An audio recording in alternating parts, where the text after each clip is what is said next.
पुनर्जन्म लेकर लौटने के बाद मैंने सबसे पहला काम किया, एक पत्थर का टुकड़ा निगल लिया। इतना ही नहीं, सबके सामने मैंने उस लड़की को भी मजबूर कर दिया जो मुझसे बेहद प्यार करती थी कि वह अपने पालतू बांसिया सांप बाम्बू पिट वाइपर को जिंदा निगल जाए। सबको लगा कि मैं पागल हो गया हूं, लेकिन उन्हें क्या पता था कि 1 मिनट से भी कम समय में पूरी दुनिया बदलने वाली है। दुनिया के सभी जीवों में भयानक परिवर्तन होगा और हर इंसान को उस चीज के आधार पर अलौकिक शक्ति मिलेगी जो उसने परिवर्तन से ठीक पहले खाई होगी। पिछले जन्म में मैंने उस समय एक मटन बन खाया था। परिणाम स्वरूप मुझे ऊन उगाने की शक्ति मिली। शुरुआत में ठंड से बचने के लिए यह शक्ति कुछ काम आई, लेकिन जैसे जैसे राक्षस और भी शक्तिशाली होते गए, मेरी यह क्षमता बिल्कुल बेकार साबित हुई। मैं ऐसा कमजोर इंसान बन गया जिसे कोई भी आसानी से मार सकता था। लेकिन इस बार मैं पूरी तैयारी के साथ लौटा था। पिछले जन्म में मैंने एक साधारण देसी कुत्ते को देखा था जिसने बाद में पांगु जैसी दिव्य शक्ति प्राप्त कर ली थी। बाद में पता चला कि उसने गलती से एक रहस्यमयी जेड पत्थर निगल लिया था। उसी कारण वह इतना शक्तिशाली बना। इसीलिए पुनर्जन्म के बाद मैं सबसे पहले शहर के दक्षिण वाले प्राचीन वस्तुओं की दुकान पर गया। बड़ी मुश्किल से पैसे जुटाकर मैंने वहीं जेड पत्थर खरीद लिया। जहां तक श्या वानरों को उसका पालतू सांप निगलने के लिए मजबूर करने की बात है, वह इसलिए क्योंकि वह लड़की पिछले जन्म से ही मुझसे सच्चा प्यार करती थी। जब प्रलय आई थी तब भी उसने मेरा साथ कभी नहीं छोड़ा। उसके पास बर्फ की शक्तिशाली क्षमता थी जिससे वह अकेले भी आराम से जीवित रह सकती थी, लेकिन उसने मुझे नहीं छोड़ा, जबकि मेरे पास केवल बेकार सी शक्ति थी। आखिरकार मेरी वजह से उसे भी अपनी जान गंवानी पड़ी। इस बार मैं उसे पहले से कहीं अधिक शक्तिशाली बनाना चाहता था। पिछले जन्म में उसका यही पालतू सांप परिवर्तन के बाद एक चाओलोंग ड्रैगन बन गया था। अगर वह एक और शक्तिशाली कुत्ते से नहीं हारता तो भविष्य में उसके 5 पंजों वाले दिव्य ड्रैगन बनने की पूरी संभावना थी। इसी कारण मैंने उससे कहा कि वह सांप को जिंदा निगल ले। पिछले जन्म के अनुभव से इंसानों ने यह निष्कर्ष निकाला था कि किसी वस्तु को जिंदा निगलने पर सबसे शक्तिशाली प्रतिभा जागृत होती है। मेरे पास मौजूद दिव्य जेड पत्थर को 2 हिस्सों में बांटना असंभव था, वरना मैं उसे श्या वानरों के साथ बांट लेता। फिर भी ड्रैगन की यह शक्ति उसके पिछले जन्म की बर्फ वाली शक्ति से कई गुना अधिक शक्तिशाली थी। मेरी जिद देखकर श्या वानरों के चेहरे पर गहरी उलझन साफ दिखाई दे रही थी। एक तरफ वह लड़का था जिससे वह कई सालों से बेइंतहा प्यार करती थी, और दूसरी तरफ उसका सबसे प्यारा पालतू सांप। कुछ पल तक वह चुप रही, फिर उसने गहरी सांस ली और धीरे से कहा, माफ करना शाओछिंग, लेकिन उसके लिए मैं कुछ भी कर सकती हूँ। इतना कहकर उसने अपने पालतू सांप को हाथ में उठाया। पूरे क्लास के सामने उसने आंखें बंद की और उसे बिल्कुल नूडल्स की तरह जिंदा निगल लिया। पूरा क्लास सन्न रह गया। किसी के मुंह से एक शब्द तक नहीं निकला। सभी लोग अविश्वास से उसे देखते रह गए। कुछ ही सेकंड बाद श्या वानरों भागकर पानी के कूलर के पास पहुंची और लगातार कई गिलास पानी पी गई। फिर दीवार का सहारा लेकर उल्टियां करने लगी। अब जाकर पूरी क्लास को यकीन हुआ कि यह कोई मजाक नहीं था। क्या तुम सच में निगल गई? तुम दोनों पागल हो गए हो क्या? उसने कहा। और तुमने सच में सांप खा लिया? मैं शायद अभी भी सपना देख रहा हूँ। यहाँ तक कि अध्यापिका भी पूरी तरह स्तब्ध थी। उन्हें समझ ही नहीं आ रहा था कि आज के युवाओं को आखिर हो क्या गया है। मैं धीरे धीरे श्या वानरों के पास पहुंचा। उसका चेहरा बिल्कुल सफेद पड़ चुका था। दर्द की वजह से उसके माथे पर पसीने की बूंदें चमक रही थीं और कुछ बाल उसके चेहरे से चिपक गए थे। वह बेहद कमजोर और असहाय दिखाई दे रही थी। मेरे पेट में भी जेड पत्थर की वजह से असहनीय दर्द हो रहा था, लेकिन फिर भी मैंने उसे अपनी बाहों में थाम लिया। कमजोर आवाज में उसने कहा, मैंने कर दिखाया। मैंने उसके सिर पर हाथ फेरा और उसे कसकर अपने सीने से लगा लिया। उसी समय उसके होंठों के किनारे से खून बहने लगा। यह दृश्य देखकर अध्यापिका घबरा गई और तुरंत एम्बुलेंस बुलाने के लिए फोन मिलाया। लेकिन तभी क्लास का सबसे ताकतवर लड़का गांव जुनहाओ,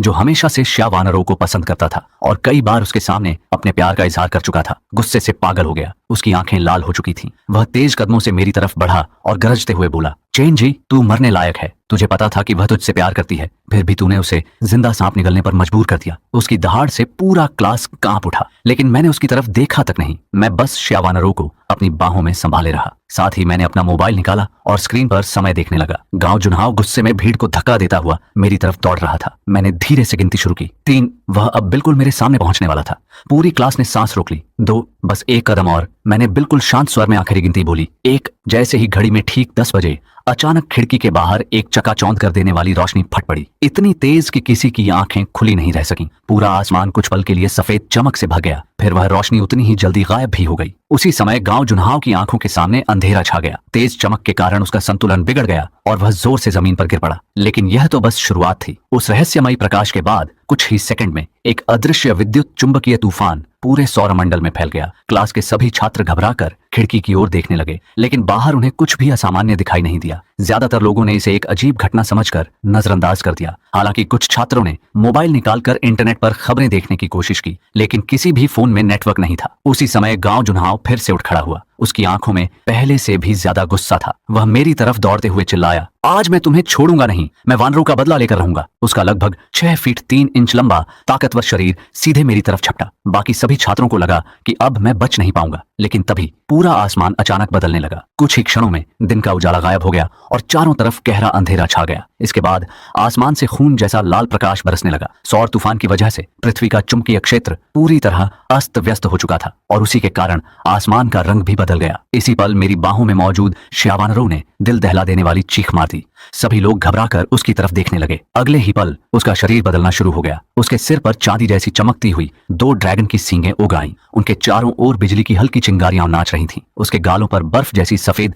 चमकदार ड्रैगन की शल्कें उभर आईं। उसकी पीठ पर एक छोटी सी नीली ड्रैगन आकृति दिखाई देने लगी जो रहस्यमयी ऊर्जा से घिरी हुई थी। उसके पूरे शरीर पर हल्की चांदी जैसी दिव्य आभा फैल गई। पीछे एक लंबी ड्रैगन की पूंछ धीरे धीरे हिल रही थी। उस पल वह किसी साधारण लड़की जैसी नहीं बल्कि किसी दिव्य ड्रैगन देवी की तरह दिखाई दे रही थी। रूपांतरण पूरा होते ही उसके दिमाग में अनगिनत नई जानकारियां अपने आप आ गईं।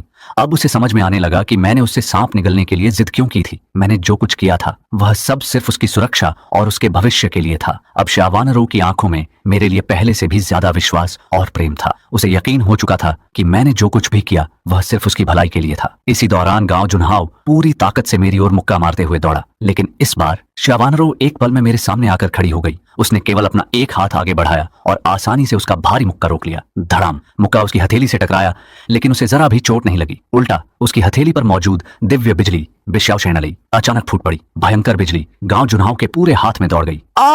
वह दर्द से जोर से चीख पड़ा। उसका पूरा दायां हाथ बुरी तरह झुलस गया। चमड़ी काली पड़ चुकी थी और उससे धुआं उठने लगा। वह दर्द से तड़पते हुए जमीन पर गिर पड़ा और अपना हाथ पकड़कर इधर उधर भागने लगा। कुछ ही क्षणों बाद श्यावानरों के चेहरे की ड्रैगन शल्कें धीरे धीरे गायब हो गईं। उसके सिर के सींग और पूंछ भी वापस शरीर में समा गए और वह फिर से सामान्य इंसान जैसी दिखने लगी। वह मुस्कुराते हुए मेरी ओर देखने लगी, मानो मेरी तारीफ सुनना चाहती हो। लेकिन जैसे ही उसने मेरी तरफ देखा उसका चेहरा अचानक बदल गया। उसे महसूस हुआ कि मेरे शरीर से एक ऐसी भयावह और दिव्य आभा निकल रही थी जिसने उसके दिल तक को हिला दिया। यह डर किसी दुश्मन का नहीं था, बल्कि ऐसा था जैसे कोई छोटा जीव किसी देवता के सामने खड़ा हो। उसकी आत्मा तक कांप उठी। तभी उसे एहसास हुआ कि मैंने जो जेड पत्थर निगला था वह साधारण चीज नहीं थी। उसकी शक्ति उसके ड्रैगन रक्त से भी कहीं अधिक भयानक थी। लेकिन इसके बावजूद उसके मन में मेरे लिए डर नहीं बल्कि और भी गहरा प्रेम पैदा हुआ। उसे समझ नहीं आ रहा था कि मुझे भविष्य की सारी बातें पहले से कैसे पता थीं। फिर भी उसे पूरा विश्वास था मैं कभी उसका बुरा नहीं करूंगा। इसी समय बाहर का लाल प्रकाश और भी तेज हो गया। पूरा अंधेरा खून जैसे लाल उजाले में बदल गया। अचानक गांव जुन्हाव की चीख एकदम बंद हो गई। उसके बाद पूरे क्लासरूम में एक साथ कई छात्रों की दर्द भरी चीखें गूंज उठीं। हर कोई घबराकर इधर उधर देखने लगा और अगले ही पल एक भयानक राक्षसी मछली जैसी आकृति अचानक क्लासरूम के बीचों बीच प्रकट हुई। उसका पूरा शरीर खून और मांस से ढका हुआ था, जबकि नुकीली हड्डियां बाहर निकली हुई थीं। उस विशाल राक्षस के नीचे 2 छात्रों के कुचले हुए खून से लथपथ शरीर पड़े थे। बाकी सभी छात्र डर के मारे जमीन पर बैठ गए। उस राक्षस के मुंह से इंसानी मांस चबाने की डरावनी आवाजें आ रही थीं, लेकिन वह अकेला नहीं था। क्लास के अंदर एक एक करके और भी कई भयानक राक्षस दिखाई देने लगे। कोई बंदर जैसा दुबला पतला था, कोई कीड़े की तरह मुड़ा तुड़ा, तो कोई भेड़िए जितना तेज। उन सब में एक बात समान थी, उनके शरीर पर चमड़ी की जगह बाहर निकला हुआ खून और मांस दिखाई दे रहा था। उनका रूप इतना डरावना था कि मानो वे सीधे नरक से निकल कर आए हों। और फिर उन्होंने बिना किसी चेतावनी के छात्रों पर हमला कर दिया। अगले ही पल पूरा क्लासरूम नरक में बदल गया। वे विकृत राक्षस छात्रों के पीछे पागलों की तरह दौड़ पड़े। जो भी उनके हाथ लगा उसे उन्होंने बेरहमी से चीरकर 2 टुकड़ों में बांट दिया। चारों तरफ चीखें, खून और मौत का तांडव मच गया। कुछ ही सेकंड पहले जो क्लासरूम पढ़ाई की जगह था अब वह किसी कत्लगाह जैसा दिखाई दे रहा था। क्लास मॉनिटर झांग या यह सब देखकर स्तब्ध रह गया। उसे समझ ही नहीं आ रहा था कि कुछ मिनटों के भीतर दुनिया इतनी भयानक कैसे बदल गई। लेकिन मुझे सब पता था, वह रहस्यमयी लाल रोशनी और उसके बाद आया विद्युत चुंबकीय तूफान ही इस आपदा की असली वजह थे। जिन लोगों का मानसिक बल कमजोर था वे उस अजीब शक्ति के प्रभाव में आकर सीधे राक्षस बन गए, और जिनका मन मजबूत था वे अपने शरीर में मौजूद आखिरी निगली हुई वस्तु के आधार पर विशेष शक्तियां प्राप्त करने लगे। उसी समय गांव जुन्हाव भी परिवर्तन का शिकार हो गया। उसके शरीर की नसें फटने लगीं, त्वचा के नीचे से अनगिनत लाल रक्त तंतु बाहर निकल आए और पूरे शरीर को कसकर जकड़ लिया। कुछ ही सेकंड में उसका विशाल शरीर सिकुड़ने लगा, उसकी हड्डियां अजीब तरह से मुड़ने लगीं, उसकी पीठ फट गई और वहां से विशाल पंख निकल आए। दोनों पैरों की जगह तेज पंजे उग आए। उसका चेहरा भी पूरी तरह बदल गया। अब वह इंसान नहीं रहा था, वह एक भयावह रक्तचंद्र दानव पक्षी बन चुका था। रूपांतरण पूरा होते ही उसने एक कान फाड़ देने वाली चीख मारी और बिजली जैसी गति से सामने खड़ी एक छात्रा पर झपट पड़ा। उसके नुकीले पंजों ने एक ही वार में लड़की के शरीर को 2 हिस्सों में बांट दिया। यह दृश्य देखकर बाकी छात्र डर से पीछे हट गए। मैंने उस राक्षसी पक्षी को ध्यान से देखा, मेरी आंखें सिकुड़ गईं। रक्तचंद्र दानव पक्षी, मैं उसे तुरंत पहचान गया। पिछले जन्म में भी यह शुरुआती दौर के सबसे खतरनाक राक्षसों में से एक था। इसकी गति इतनी तेज होती थी कि अधिकांश जागृत लोग अपनी शक्ति इस्तेमाल करने से पहले ही मारे जाते थे। अगर कोई पहली बार इसका सामना करता तो उसके बचने की संभावना लगभग शून्य होती। ऊपर से इस समय चारों तरफ गहरा अंधेरा था और यह राक्षस रात में और भी ज्यादा ताकतवर हो जाता था। पिछले जन्म में मैं उस दिन स्कूल नहीं आया था, इसी वजह से इस राक्षस का सामना नहीं हुआ और अनजाने में मेरी जान बच गई थी। अब मुझे समझ आ गया कि उस समय हमारे स्कूल के ज्यादातर छात्र जिंदा क्यों नहीं बच पाए थे। मैंने गहरी सांस ली। अब भागने का कोई मतलब नहीं था। इस बार मुझे अपनी नई शक्ति की असली परीक्षा लेनी ही थी। मैंने तुरंत अपनी नई शक्ति को जगाने की कोशिश की। अगले ही पल मेरे दिमाग में मेरी दिव्य क्षमता की पूरी जानकारी उभर आई। मेरे होंठों पर हल्की मुस्कान आ गई। रक्तचंद्र दानव पक्षी, ठीक है, सबसे पहले तुम्हीं पर अपनी शक्ति आजमाता हूं। मैंने एक कदम आगे बढ़ाया। अचानक मेरे पूरे शरीर से सुनहरी रोशनी फूट पड़ी। मेरे चेहरे पर काले और सुनहरे रंग का दिव्य मुखौटा प्रकट हुआ। सिर के पीछे सुनहरी लटें अग्नि की लपटों की तरह लहराने लगीं। मेरे पूरे शरीर पर काले सुनहरे रंग का दिव्य कवच बन गया, जिसकी बनावट ड्रैगन की शल्कों जैसी थी। कुछ ही क्षणों में मेरा शरीर पहले से कहीं अधिक विशाल और शक्तिशाली दिखाई देने लगा। मेरी पीठ के पीछे बैंगनी दिव्य आभा घूमने लगी, मानो कोई प्राचीन देवता स्वयं धरती पर उतर आया हो। मुझे उस रूप में देखकर श्यावानरों की आंखें आश्चर्य और प्रशंसा से भर गईं। वह बिना पलक झपकाए मुझे देखती रह गई। उधर बाकी राक्षस भी मेरी शक्ति को महसूस कर चुके थे। एक एक करके वे सब मेरी ओर झपट पड़े। सबसे पहले वह विशाल मछली राक्षस मेरी तरफ दौड़ा। उसका लगभग 4 मीटर ऊंचा शरीर जमीन हिलाता हुआ मेरी ओर बढ़ रहा था, लेकिन जैसे ही उसकी नजर मुझ पर पड़ी, वह पल भर के लिए ठिठक गया, मानो उसके भीतर बची हुई इंसानी यादें मेरी दिव्य आभा से डर गई हों। लेकिन अगले ही पल वह जोर से गरजा और पूरी ताकत के साथ मुझ पर हमला कर दिया। श्यावानरो भी मेरी मदद के लिए आगे बढ़ी, लेकिन मैंने हाथ उठाकर उसे रोक दिया। यह लड़ाई मैं अकेला लड़ूंगा, इतना कहकर मैं भी बिना किसी डर के सीधे उस विशाल राक्षस की ओर दौड़ पड़ा। अगले ही पल धड़ाम, हम दोनों की टक्कर से पूरा क्लासरूम कांप उठा। जमीन फट गई और चारों ओर धूल का गुब्बार छा गया। हालांकि मेरा शरीर लगभग 2 मीटर ऊंचा हो चुका था, फिर भी उस 4 मीटर लंबे मछली राक्षस के सामने मैं छोटा ही दिखाई देता था। टक्कर के बाद मेरा पैर टूटी हुई जमीन पर थोड़ा फिसला। ऐसा लगा जैसे ताकत में मैं उससे थोड़ा कम हूं। लेकिन तभी ऊपर से रक्तचंद्र दानव पक्षी ने मौका देखकर मुझ पर झपट्टा मारा। उसे लगा कि मैं विशाल राक्षस को रोकने में व्यस्त हूं। यही उसका सबसे बड़ा भ्रम था। मैंने अचानक अपना कदम पीछे खींचा। हमला रोकने की बजाय मैंने उस विशाल मछली राक्षस के शरीर को पकड़कर पूरी ताकत से घुमा दिया। उसका विशाल शरीर सीधे उड़ते हुए रक्तचंद्र दानव पक्षी की तरफ जा टकराया। धड़ाम, मछली राक्षस दीवार में धंस गया। वहीं रक्तचंद्र दानव पक्षी ने आखिरी क्षण में अपने पंख फैलाकर किसी तरह खुद को बचा लिया, लेकिन अब उसके चेहरे पर पहली बार डर साफ दिखाई दे रहा था। रक्तचंद्र दानव पक्षी हवा में मंडराता रहा। उसकी लाल आंखें लगातार मुझे घूर रही थीं। उसे समझ आ गया था कि अकेले मेरे सामने जीतना आसान नहीं है। अचानक उसने एक बेहद तेज और अजीब चीख निकाली। वह सिर्फ गुस्से में नहीं चिल्ला रहा था, बल्कि अपनी रक्त रेखा की शक्ति से पूरे क्लासरूम में मौजूद दूसरे अधूरे रूप से बदले हुए राक्षसों को आदेश दे रहा था। अगले ही पल सभी राक्षसों की आंखें लाल हो गईं। उनके शरीर का मांस और भी ज्यादा फटने लगा और वे पहले से कहीं अधिक डरावने दिखाई देने लगे। उन्होंने अपने सामने पड़े इंसानी शवों को छोड़ दिया और एक साथ मेरी तरफ झपट पड़े। उधर रक्तचंद्र दानव पक्षी चुपचाप छत के पास उड़कर सही मौके का इंतजार करने लगा। मैंने बिना घबराए अपना दायां हाथ आगे बढ़ाया। अचानक मेरी पीठ के पीछे घूम रही आदिम दिव्य आभा सिमटकर एक विशाल काला सुनहरा युद्ध कुल्हाड़ा बन गई। वह था पांगू का दिव्य कायतियन कुल्हाड़ा। मैंने कुल्हाड़े को कसकर पकड़ा और पूरी ताकत से जमीन पर पैर मारा। धड़ाम, फर्श में गहरी दरार पड़ गई। मैं आंधी की तरह राक्षसों की ओर दौड़ा। हवा में छलांग लगाते ही मैंने अपने शरीर को घुमाया और पूरी शक्ति से कुल्हाड़ा चलाया। एक चमकदार सुनहरी धार बिजली की तरह हवा को चीरती हुई निकली। अगले ही पल चारों राक्षस लगभग एक साथ बीच से 2 टुकड़ों में कट गए। उनके शरीर जमीन पर गिरते ही पूरा क्लासरूम खून से भर गया। यह देखकर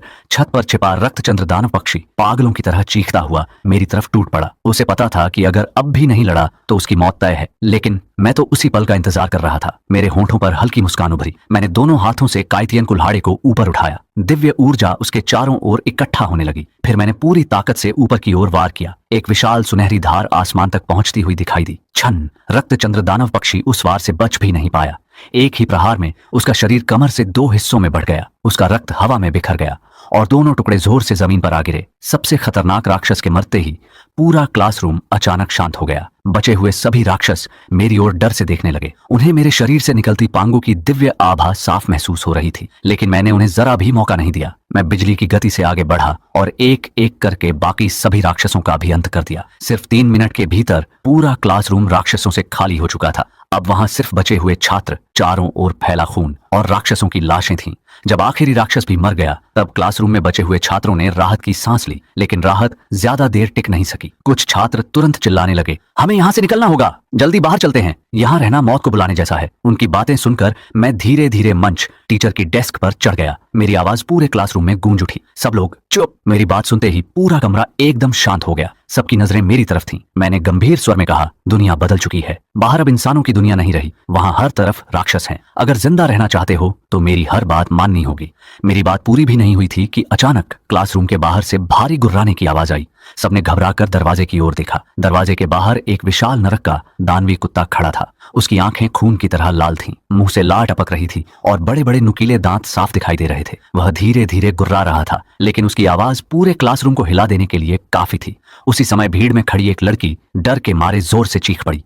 उसकी चीख सुनते ही दानवी कुत्ता पूरी तरह उग्र हो गया। मैंने तुरंत उसे पहचान लिया। यही है, पिछले जन्म में यही दानवी कुत्ता स्कूल में लगातार इंसानों और राक्षसों का शिकार करता रहा था। बाद में यह विकसित होकर 3 सिर वाला नरकीय कुत्ता बन गया और पूरे शहर का आतंक बन गया। अगर उस समय शक्तिशाली जागृत लोग समय पर न पहुंचते तो पूरा शहर उसका शिकार बन जाता। इस बार मैंने खुद हमला करने की बजाय शावानरों की ओर देखा। मेरे इशारे को समझते ही उसने अपना हाथ आगे बढ़ाया। उसकी हथेली पर नीली दिव्य बिजली इकट्ठी होने लगी। फिर उसके हाथ में एक हरे रंग की दिव्य तलवार का आभासी रूप प्रकट हुआ। अगले ही पल कड़कड़ाहट, एक भयंकर दिव्य बिजली सीधे दानवी कुत्ते पर गिरी।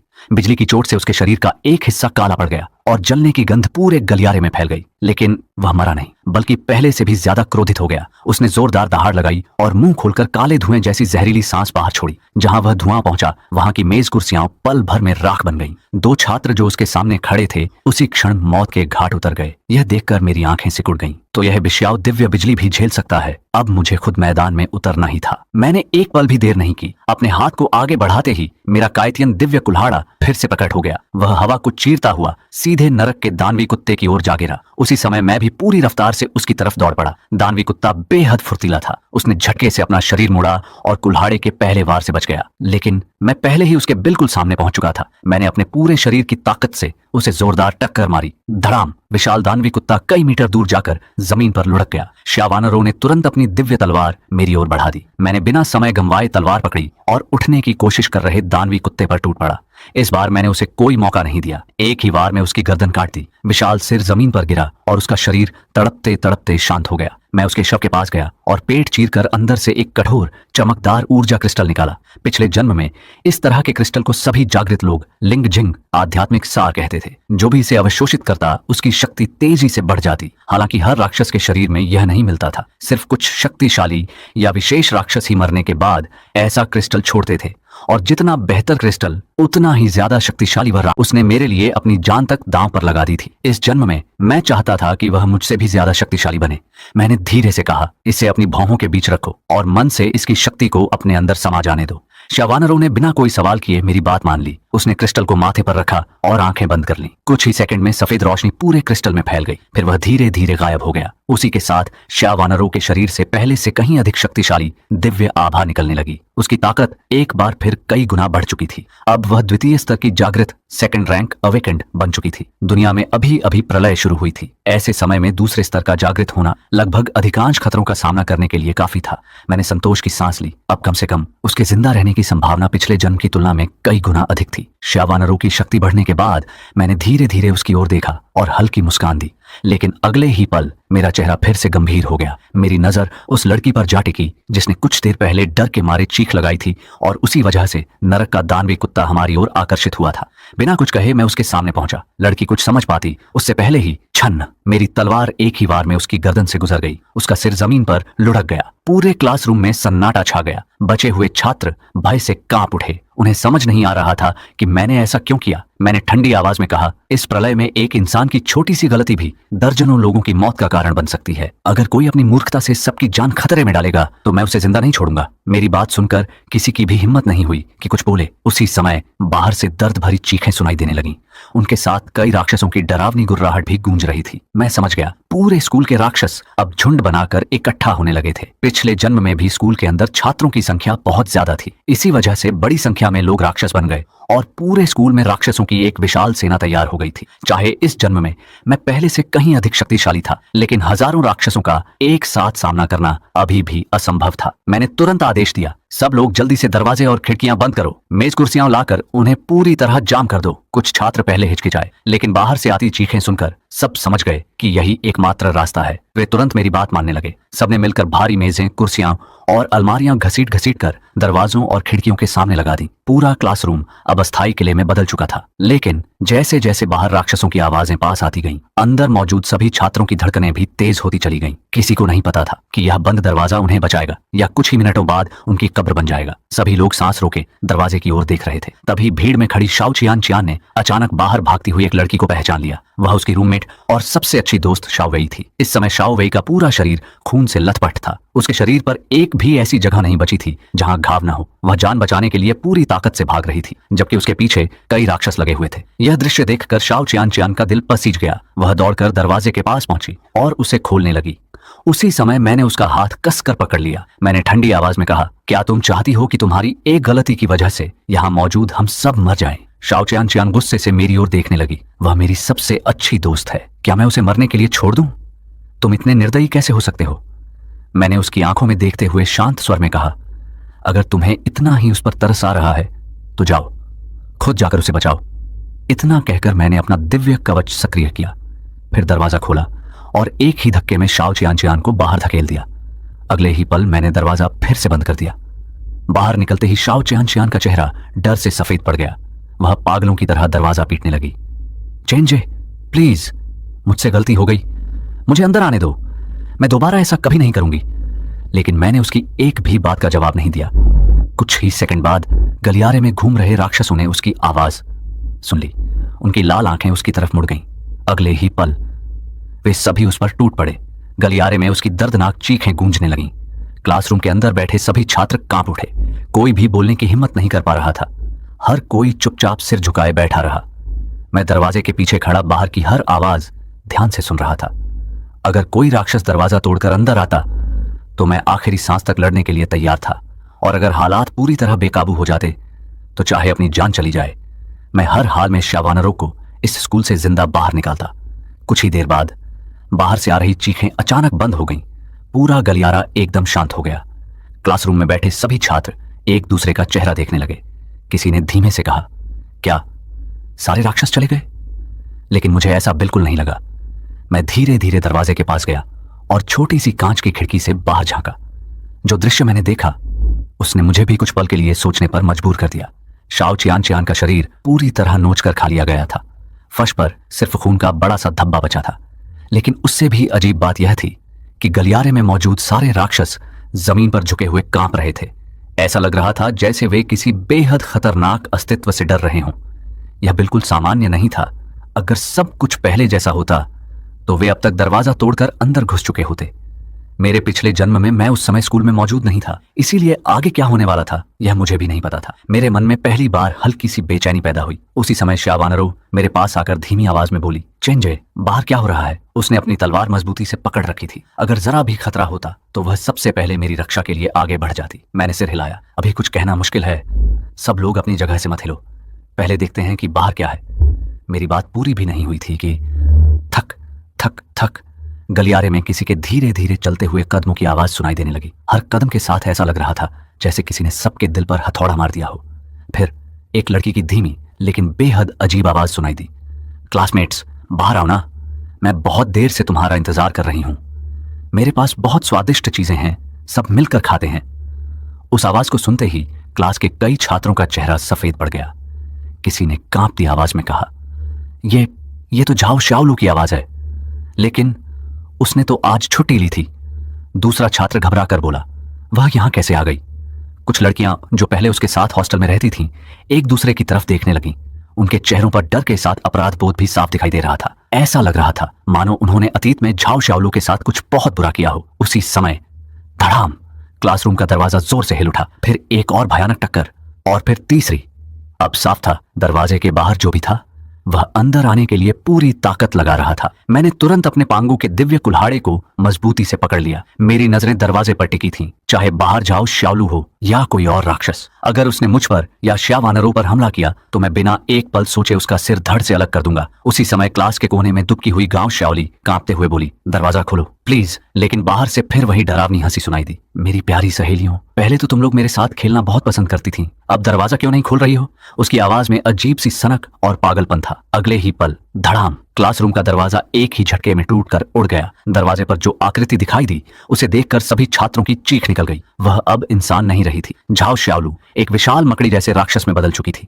उसके 8 लंबे पैर थे, पूरा शरीर कई गुना बड़ा हो चुका था। वह अकेली ही क्लासरूम का आधा हिस्सा घेर रही थी। गांव श्यावली डर के मारे उसके सामने घुटनों के बल बैठ गई। रोते हुए बोली, श्यावलू मुझे माफ कर दो, मैंने जो किया वह गलती थी। लेकिन झाओ श्यावलू की आंखों में केवल नफरत थी। वह पागलों की तरह हंसने लगी। माफ कर दूं? जब तुम लोग मुझे रोज रोज सताती थीं, तब क्या कभी सोचा था कि एक दिन ऐसा भी आएगा? उसकी आवाज में वर्षों का दर्द और बदला साफ झलक रहा था। उसी समय उसकी एक पुरानी रूममेट धीरे धीरे दरवाजे की तरफ भागने लगी, लेकिन झाओ श्यावलू की नजर उस पर पड़ चुकी थी। उसने अपना हाथ हल्का सा हिलाया, धड़ाम, दरवाजा अपने आप बंद हो गया। यह देखकर मेरी आंखें सिकुड़ गईं। मैंने मन ही मन सोचा, यह सिर्फ मकड़ी की शक्ति नहीं, इसके पास मानसिक शक्ति टेलीकिनेसिस भी है। लगता है यह पहले स्तर की चरम सीमा के काफी करीब पहुंच चुकी है। अगले ही पल झाओ श्यावलू बिजली की गति से उस भागती हुई लड़की के सामने पहुंची। उसके तेज पंजे हवा में चमके। छन्न, एक ही बार में लड़की का शरीर 2 हिस्सों में बढ़ गया। झाओ श्यावलू ने उसके शरीर का आधा हिस्सा उठाया और सबके सामने उसे खाना शुरू कर दिया। पूरा क्लासरूम चीखों से गूंज उठा। कई छात्रों ने वहीं उल्टी कर दी। डर से किसी के पैर तक नहीं हिल रहे थे। यह खौफनाक दृश्य देखकर पूरी क्लास दहशत में डूब गई। लेकिन तभी गांव श्यावली ने न जाने कहां से हिम्मत जुटाई। उसने जमीन पर पड़ा एक टूटा हुआ मेज का पाया उठाया और पूरी ताकत से झाओ श्यावलू पर हमला कर दिया। धड़ाम, लकड़ी का डंडा उसके पैर से टकराया, लेकिन ऐसा लगा जैसे उसने लोहे पर वार किया हो। डंडा टूटकर जमीन पर गिर गया, जबकि झाओ श्यावलू को जरा सी भी चोट नहीं लगी। वह धीरे धीरे मुड़ी और गांव श्यावली की तरफ देखकर डरावनी मुस्कान हंसी। अगले ही पल उसने अपनी मानसिक शक्ति का इस्तेमाल किया।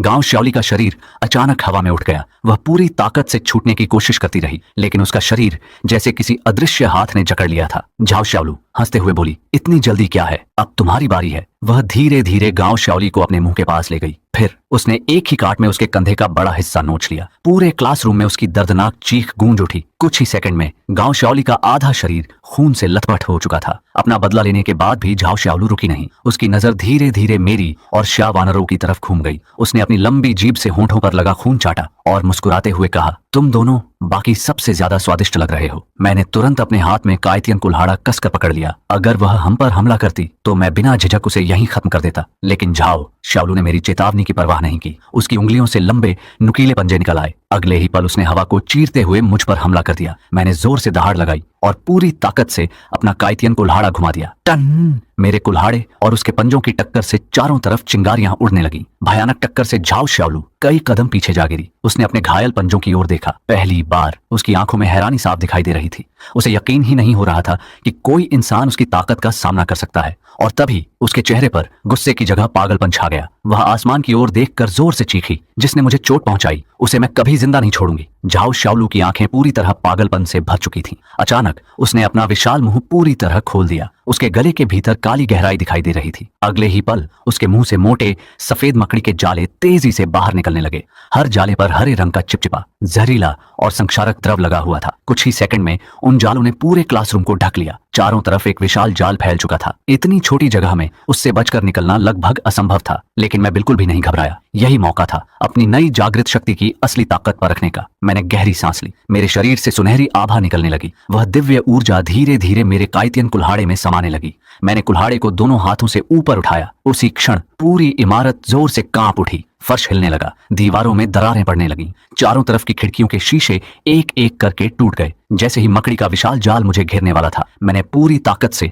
अपना कुल्हाड़ा नीचे की ओर चला दिया। धाम! उस वार से निकली दिव्य शक्ति ने पूरे जाल को बीच से चीर दिया। इतने मोटे और मजबूत जाले भी उस प्रहार के सामने टिक नहीं पाए। वे पल भर में टूटकर बिखर गए। लेकिन हमला यही नहीं रुका। कुल्हाड़े की वही शक्ति सीधे झाओ श्यावलू के शरीर तक पहुंच गई। अगले ही पल उसका शरीर कंधे से लेकर कमर तक 2 हिस्सों में बंट गया। चारों तरफ खून की बौछार फैल गई। झाओ श्यावलू दर्द से चीख उठी। उसे पहली बार एहसास हुआ कि अगर वह यहीं रुकी तो उसकी मौत निश्चित है। मरने से पहले उसने अपनी बची हुई मानसिक शक्ति पूरी ताकत से छोड़ दी। एक अदृश्य मानसिक तरंग पूरे क्लासरूम में फैल गई। सामान्य छात्र तुरंत अपना सिर पकड़कर जमीन पर गिर पड़े। तेज दर्द से वे तड़पने लगे। मैं भी एक पल के लिए उस मानसिक हमले से प्रभावित हुआ। आखिरकार यह पहली बार था जब मैं किसी मानसिक शक्ति वाले दुश्मन का सामना कर रहा था। उसी समय झाओ श्यावलू द्वारा छोड़ी गई मानसिक तरंग बाहर मौजूद सभी राक्षसों तक पहुंच गई। अगले ही पल गलियारे से दर्जनों राक्षस गरजते हुए क्लासरूम की ओर दौड़ पड़े। उनकी आंखों में सिर्फ एक ही लक्ष्य था, मुझे मार डालना। जैसे ही बाहर के राक्षस मेरी ओर झपटे, श्यावानरो की आंखें ठंडी हो गईं। वह तुरंत मेरे सामने आकर खड़ी हो गई। उसने दृढ़ स्वर में कहा, मैं किसी को भी श्यावजय को नुकसान नहीं पहुंचाने दूंगी। अगले ही पल उसने अपने हाथ में मौजूद छिंगलिंग तलवार को मजबूती से थाम लिया। तलवार पर नीली बिजली चमकने लगी। फिर उसने अपनी दिव्य शक्ति सक्रिय कर दी। विश्याव दिव्य वज्र। एक के बाद एक विशाल बिजली की धाराएं सांपों की तरह राक्षसों की ओर टूट पड़ी। हर तरफ गरज की आवाज गूंज उठी। बिजली गिरते ही कई राक्षस वहीं जलकर राख हो गए। लेकिन श्यावानरो यही नहीं रुकी। वह बिजली की गति से उनके बीच पहुंच गई। उसकी तलवार हर वार के साथ एक नई जान ले रही थी। उसके सामने वे भयानक राक्षस भी सब्जियों की तरह कटते जा रहे थे। कुछ ही क्षणों में पूरा गलियारा राक्षसों की लाशों से भर गया। अब वहां एक भी जीवित राक्षस नहीं बचा था। उधर गंभीर रूप से घायल झाओ श्यावलू ने न जाने कहां से आखिरी ताकत जुटाई। वह फिर से मेरी ओर झपटी। उसी समय मेरे शरीर से दो धाराएं रहस्यमयी काले और पीले दिव्य प्रकाश की बाहर निकली। यही मेरी दूसरी जन्मजात शक्ति थी। उस शक्ति ने झाओ श्यावलू के मानसिक नियंत्रण को पल भर में नष्ट कर दिया। मेरी चेतना पूरी तरह लौट आई, बल्कि पहले से भी अधिक स्पष्ट और शक्तिशाली हो गई। झाओ श्यावलू अविश्वास से मेरी ओर देखने लगी। उसे यकीन नहीं हो रहा था कि उसकी मानसिक शक्ति मेरे ऊपर लगभग बेअसर थी। मैं हल्का सा मुस्कुराया। बिना कुछ कहे मैंने अपनी सारी शक्ति काइटियन कुल्हाड़े में समाहित कर दी। अगले ही क्षण मैं बिजली की तरह उसकी ओर लपका। एक सुनहरी चमक हवा में लहराई। छन्न पहले से दो हिस्सों में बंटी झाओ श्यावलू का बचा हुआ शरीर भी उसी वार में पूरी तरह चकनाचूर हो गया। उसका शरीर अनगिनत मांस के टुकड़ों और खून की बारिश में बदल गया। पूरा क्लासरूम फिर से खामोश हो गया। जो छात्र अभी तक जिंदा थे वे सब स्तब्ध होकर मुझे और श्यावानरो को देखते रह गए। उन्हें अब समझ आ चुका था कि इस प्रलय में अगर उन्हें जिंदा रहना है तो उन्हें हमारे साथ ही रहना होगा। झाओ श्यावलू के मरते ही जहां उसका शरीर गिरा था वहां एक सफेद रंग का चमकता हुआ क्रिस्टल दिखाई दिया। उसे देखते ही मैं समझ गया यह एक निम्न स्तर का स्प्रिट क्रिस्टल लिंगजिंग था। ऐसे क्रिस्टल किसी जागृत व्यक्ति की शक्ति बढ़ाने के लिए बेहद कीमती होते हैं। उसी समय हवा में दो काली धुएं जैसी परछाइयां उभरने लगीं। वे झाओ श्यावलू की मृत्यु से पैदा हुई गहरी घृणा और प्रतिशोध की भावना थी। एक कराहती हुई आवाज पूरे कमरे में गूंज उठी, मैं तुम सबसे नफरत करती हूँ, तुम सब नरक में जाओ। इतना कहकर वे दोनों काली परछाइयां खिड़की से बाहर निकल गईं और धीरे धीरे हवा में विलीन हो गईं। मैंने अपना काइटियन कुल्हाड़ा वापस समेट लिया और हल्की सांस छोड़ी। तभी श्यावानरो घबराकर मेरे पास दौड़ी आई। उसने मेरा हाथ कसकर पकड़ लिया और चिंतित होकर बोली, श्यावजे आपको कहीं चोट तो नहीं लगी? वह मेरे पूरे शरीर को ध्यान से देखने लगी। अभी कुछ देर पहले जब मैं मानसिक नियंत्रण में फंस गया था तब उसका दिल मानो गले तक आ गया था। मैं मुस्कुराया और उसके सिर पर प्यार से हाथ फेरते हुए कहा, चिंता मत करो, मैं बिल्कुल ठीक हूँ। वह आज भी पिछले जन्म की तरह मेरी सबसे बड़ी चिंता करती थी। मैंने उसे शांत किया और फिर जमीन पर पड़े उस सफेद क्रिस्टल को उठा लिया। क्रिस्टल के भीतर हल्की लाल चमक दिखाई दे रही थी। मैंने उसे अपनी हथेली में कसकर पकड़ लिया, फिर मन ही मन उसकी ऊर्जा को अवशोषित करना शुरू किया। कुछ ही क्षणों में क्रिस्टल की सफेद रोशनी मेरे शरीर में समाने लगी। मेरे पूरे शरीर की हर कोशिका जैसे नई ऊर्जा से भर गई। एक जबरदस्त शक्ति मेरे अंदर उमड़ने लगी। मेरी आभा पहले से कहीं अधिक प्रबल हो गई। सिर्फ एक निम्न स्तर के स्प्रिट क्रिस्टल ने ही मेरी शक्ति को सीधे दूसरे स्तर के चरम सेकंड ऑर्डर पीक अवेकनर तक पहुंचा दिया। मेरी हुंदुन शुआन हुआंग बॉडी प्रतिभा की वजह से मैं सामान्य जागृत लोगों की तुलना में स्पिरिट क्रिस्टल से कहीं अधिक शक्ति प्राप्त कर सकता था। जहां दूसरे लोग एक क्रिस्टल से मुश्किल से दूसरे स्तर की शुरुआत तक पहुंचते, वहीं मैं सीधे दूसरे स्तर के शिखर पर पहुंच गया। चारों ओर बिखरे खून और राक्षसों की लाशों को देखकर श्यावानरो कुछ पल के लिए चुप हो गई। फिर उसने धीरे से मेरा हाथ पकड़ते हुए पूछा, अब हम क्या करेंगे? उसकी आवाज में डर कम था, लेकिन भविष्य को लेकर चिंता जरूर थी। मैंने गंभीर स्वर में कहा, यह तो बस शुरुआत है। अब से दुनिया पूरी तरह बदल चुकी है। जागृत लोग जितने शक्तिशाली होंगे उतने ही राक्षसों के निशाने पर भी रहेंगे, और जैसे जैसे समय बीतेगा ये राक्षस इंसानों और एक दूसरे को खाकर लगातार विकसित होते रहेंगे। अगर हमें जिंदा रहना है तो हमें भी लगातार अपनी ताकत बढ़ानी होगी। मेरी बातें सुनकर श्यावानरो ने हल्के से सिर हिलाया। उसे ताकत बढ़ाने के तरीकों की ज्यादा जानकारी नहीं थी, लेकिन उसे एक बात अच्छी तरह पता थी, जब तक वह जिंदा है वह मेरी रक्षा के लिए अपनी जान भी दे देगी। इसी बीच झाओ श्यावलू के शव से फैलती खून की तेज गंध पूरे स्कूल में फैल चुकी थी। उच्च स्तर के राक्षस का मांस दूसरे राक्षसों के लिए भी बेहद आकर्षक भोजन था। कुछ ही देर में स्कूल के अलग अलग हिस्सों से अनेक राक्षस उसी दिशा में आने लगे। मैंने तुरंत श्यावानरो का हाथ पकड़ा। हमें अभी यहाँ से निकलना होगा। तभी क्लास का अमीर लड़का हुआंग त्यान घबराकर मेरे सामने आ गया। वह जल्दी जल्दी बोला, चेन जे, मुझे भी अपने साथ ले चलो, मेरे पिता गुआंग्याओ ग्रुप के डायरेक्टर हैं, तुम जितने पैसे मांगो मैं दूंगा। उसकी बात सुनकर मैं हल्का सा हंस पड़ा, फिर उसकी आंखों में देखते हुए बोला, यह अब प्रलय का समय है, क्या तुम्हें सच में लगता है कि अब पैसे की कोई कीमत बची है? हुआंग त्यान कुछ बोलने ही वाला था कि मैंने ठंडी नजर से उसकी ओर देखा। मेरी नजर पड़ते ही उसका चेहरा डर से सफेद पड़ गया। अगले ही पल मैंने उसके कंधे पर हल्का सा धक्का दिया, लेकिन उस हल्के से धक्के में भी मेरी वर्तमान शक्ति शामिल थी। वह जमीन पर गिरा और फिर कभी उठ नहीं सका। क्लास में मौजूद बाकी छात्र यह दृश्य देखकर दहशत से पीछे हट गए। अब उन्हें साफ समझ आ चुका था, इस नए संसार में मेरे सामने उनकी जान एक चींटी से भी ज्यादा कीमती नहीं थी। हुआंग त्यान को खत्म करने के बाद मैं शियावानरो को साथ लेकर क्लासरूम से बाहर निकल आया। हमारे पीछे खड़े बाकी छात्र घबराकर एक दूसरे की तरफ देखने लगे। किसी ने कहा, अगर चेंजे चला गया तो हम कैसे बचेंगे? दूसरा तुरंत बोला, हमें उसके पीछे जाना होगा, सिर्फ वही हमें जिंदा रख सकता है। कुछ देर की चर्चा के बाद उन्होंने क्लासरूम से टूटे हुए मेज के पाए और झाड़ू के डंडे उठा लिए। फिर सभी सावधानी से हमारे पीछे चल पड़े। मुझे उनके पीछे आने का एहसास हो गया था, लेकिन मैंने उन्हें रोका नहीं। आखिर वे मेरे पुराने सहपाठी थे। जब तक वे मेरे लिए बोझ नहीं बनते, मैं उन्हें साथ चलने दे सकता था। इसके अलावा इतने सारे लोगों की मौजूदगी से ज्यादा राक्षस हमारी तरफ आकर्षित होंगे, और मेरे लिए ज्यादा राक्षसों का मतलब था ज्यादा लड़ाइयां और तेजी से ताकत बढ़ाने का मौका। रास्ते में आने वाले कुछ राक्षसों को खत्म करने के बाद हम स्कूल की सुविधा दुकान कन्वीनियंस स्टोर तक पहुंच गए।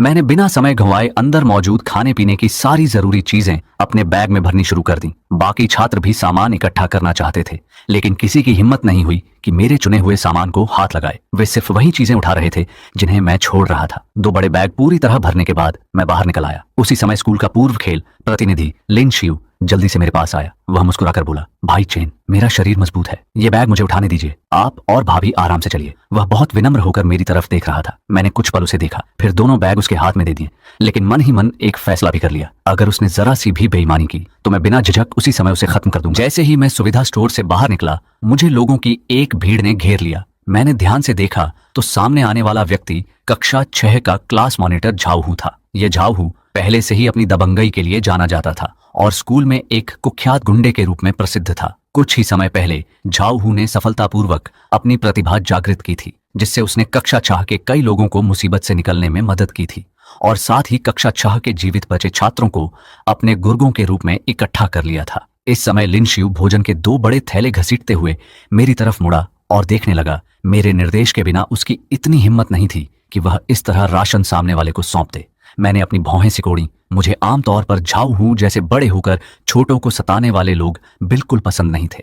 झाऊ का चेहरा गुस्से से लाल हो गया। उसने अपनी दोनों मुट्ठियां भींच लीं और तुरंत ही उसकी पीठ के पीछे 2 विशाल पंख निकल आए, जिन पर सफेद रंग के धब्बे दिखाई दे रहे थे। ऐसा लगता है कि इस झाऊ ने प्रलय आने से पहले एक लेडीबग निगल लिया होगा, तभी उसमें ऐसा बदलाव आया है। झाऊ की पीठ के पंख अचानक फड़फड़ाए और वह पूरा का पूरा एक उल्का पिंड की तरह मेरी तरफ झपट्टा। मैंने अपना हाथ धीरे से हिलाया और तुरंत ही कायतियान कुल्हाड़ी मेरे हाथ में आ गई, जिसके चारों ओर एक भव्य रहस्यमयी ऊर्जा चक्कर काट रही थी। झाऊ ने जोर से चिल्लाते हुए गर्व से कहा, और उसी समय उसके शरीर की मांसपेशियां हिलने डुलने लगीं, धीरे धीरे सिकुड़कर और अधिक शक्तिशाली दिखने लगीं। मैं झाऊ को टकटकी लगाए देखता रहा और बिना किसी घबराहट के हाथ में कायतियान कुल्हाड़ी को मजबूती से थाम लिया। एक ठंडी रोशनी चमकी और सीधे झाऊ के चेहरे पर वार किया। कायतियान कुल्हाड़ी झाऊ के लोहे जैसे हाथों पर जा लगी। ताकत को सहन न कर पाने के कारण झाऊ पीछे हट गया और खुद को शांत दिखाने के लिए सीधा खड़ा हो गया। झाऊ के गुर्गे जोर जोर से चिल्ला रहे थे,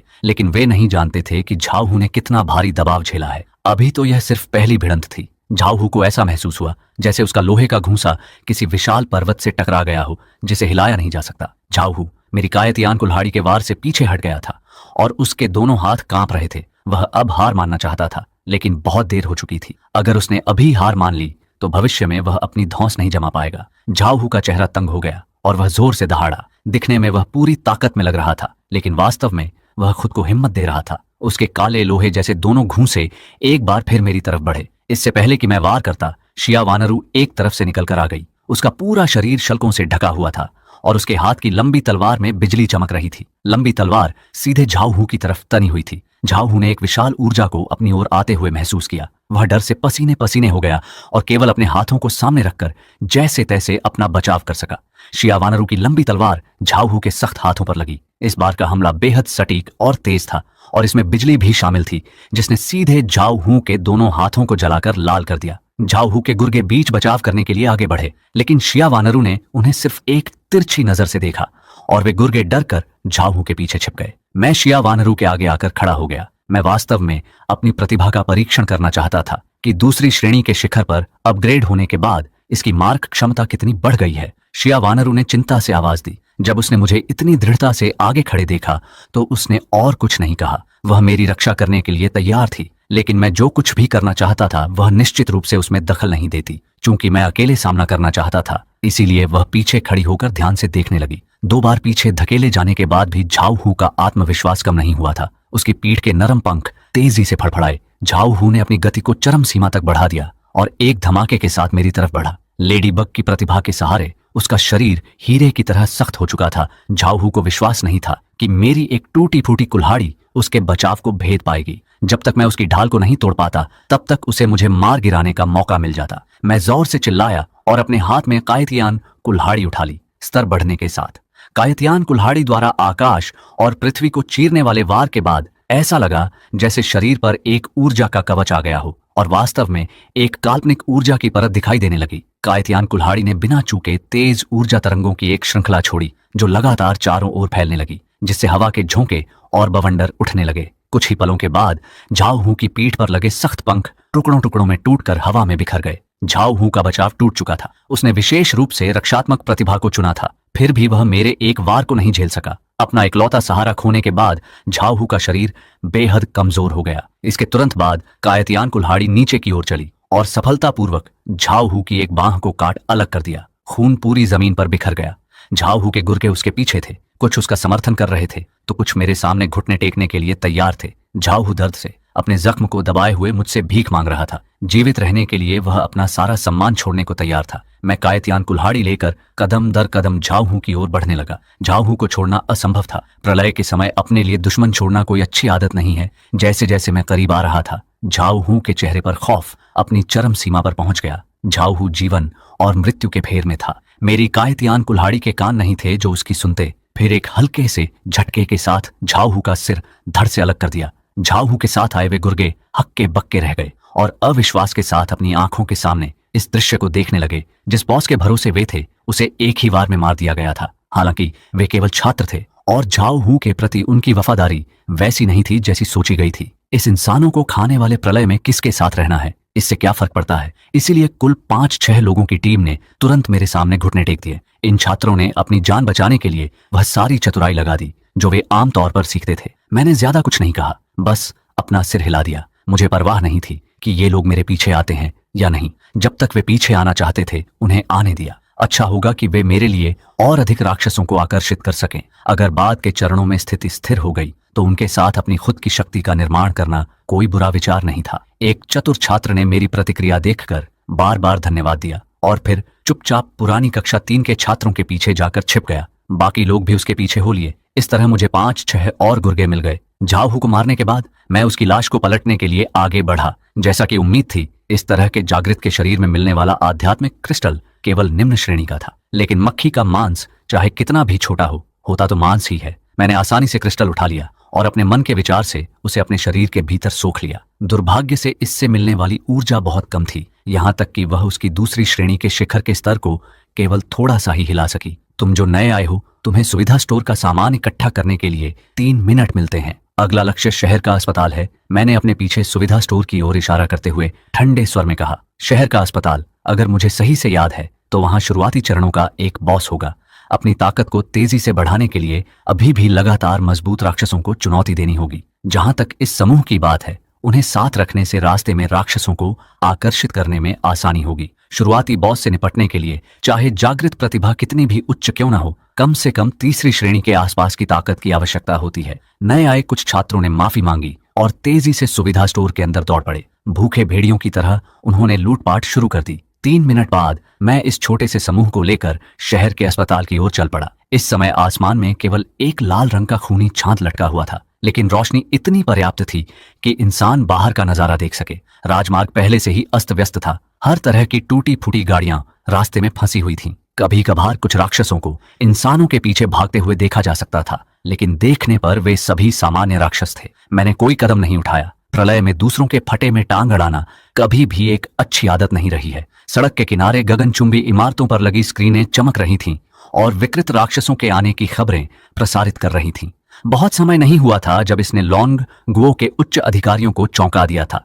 उन्होंने तुरंत प्रतिक्रिया देते हुए राक्षसों पर शोध शुरू कर दिया और जनता को सतर्क रहने की चेतावनी दी। लेकिन दुर्भाग्य से मैं जानता था कि जब तक विकृत राक्षसों को रोकने का तरीका खोजा जाएगा तब तक अधिकांश मानव जाति पहले ही मर चुकी होगी। लेकिन यह सब मेरी चिंता का विषय नहीं था। प्रलय के बाद के चरणों में जीवित रहना और अधिक कठिन होता जाएगा। केवल वही इंसान जीवित रहने के पात्र होंगे जो खुद को लगातार चरम सीमा तक ले जाएंगे, यहां तक कि वे इस विकृत उत्परिवर्तन का उपयोग करके पौराणिक अमरता भी प्राप्त कर सकते हैं। मैं अपनी टीम को लेकर सड़कों पर शहर के अस्पताल की ओर बढ़ रहा था। थोड़ी दूर चलने के बाद मुझे चीखने चिल्लाने की आवाज सुनाई दी। मुड़कर देखा तो एक धुएं से भरी छोटी कार के नीचे एक चश्मा पहने हुए युवा दबा हुआ था।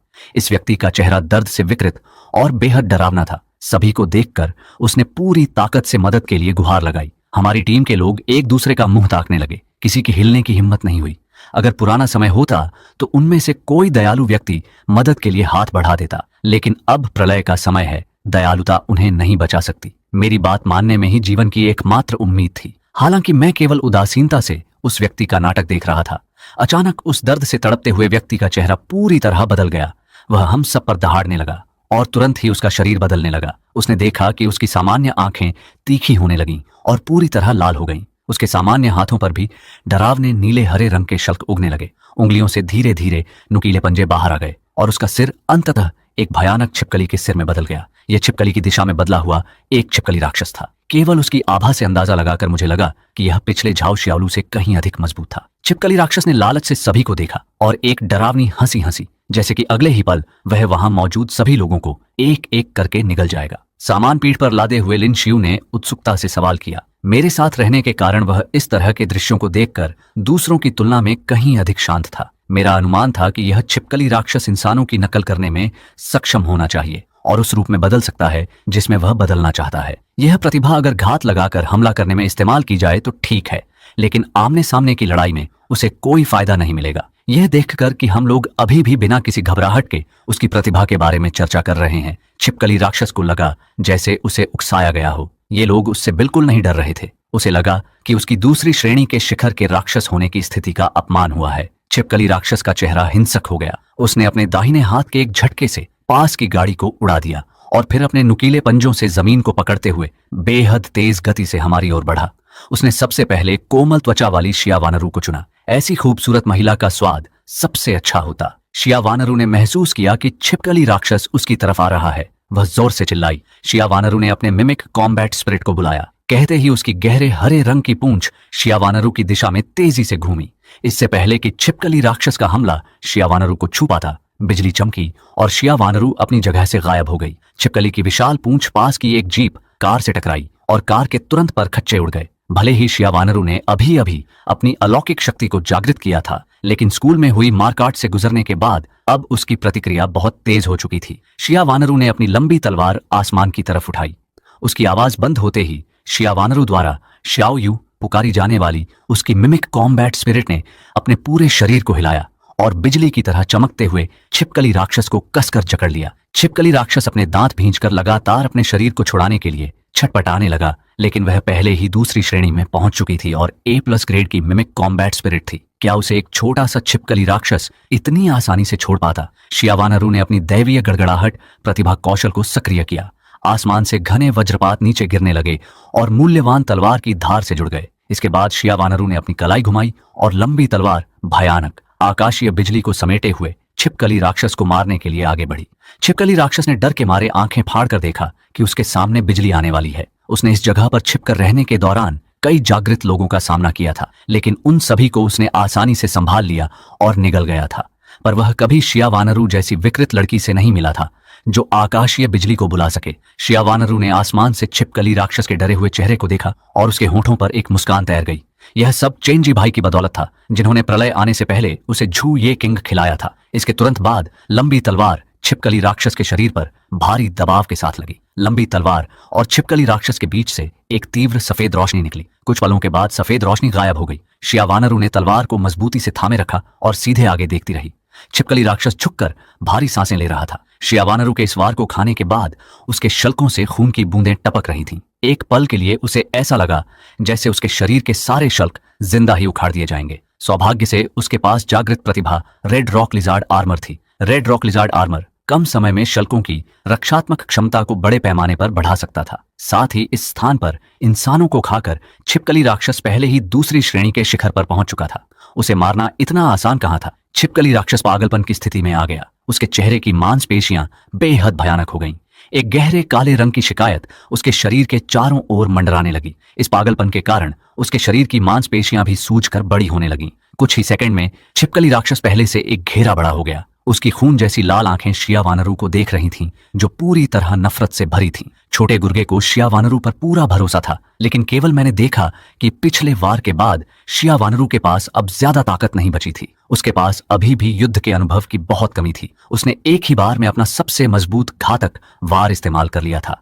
उसे लगा था कि एक ही वार में काम तमाम हो जाएगा, लेकिन उसने यह नहीं सोचा था कि सामने वाले का स्तर उससे कुछ दर्जे ऊपर था और उसके पास रक्षात्मक प्रतिभा भी थी।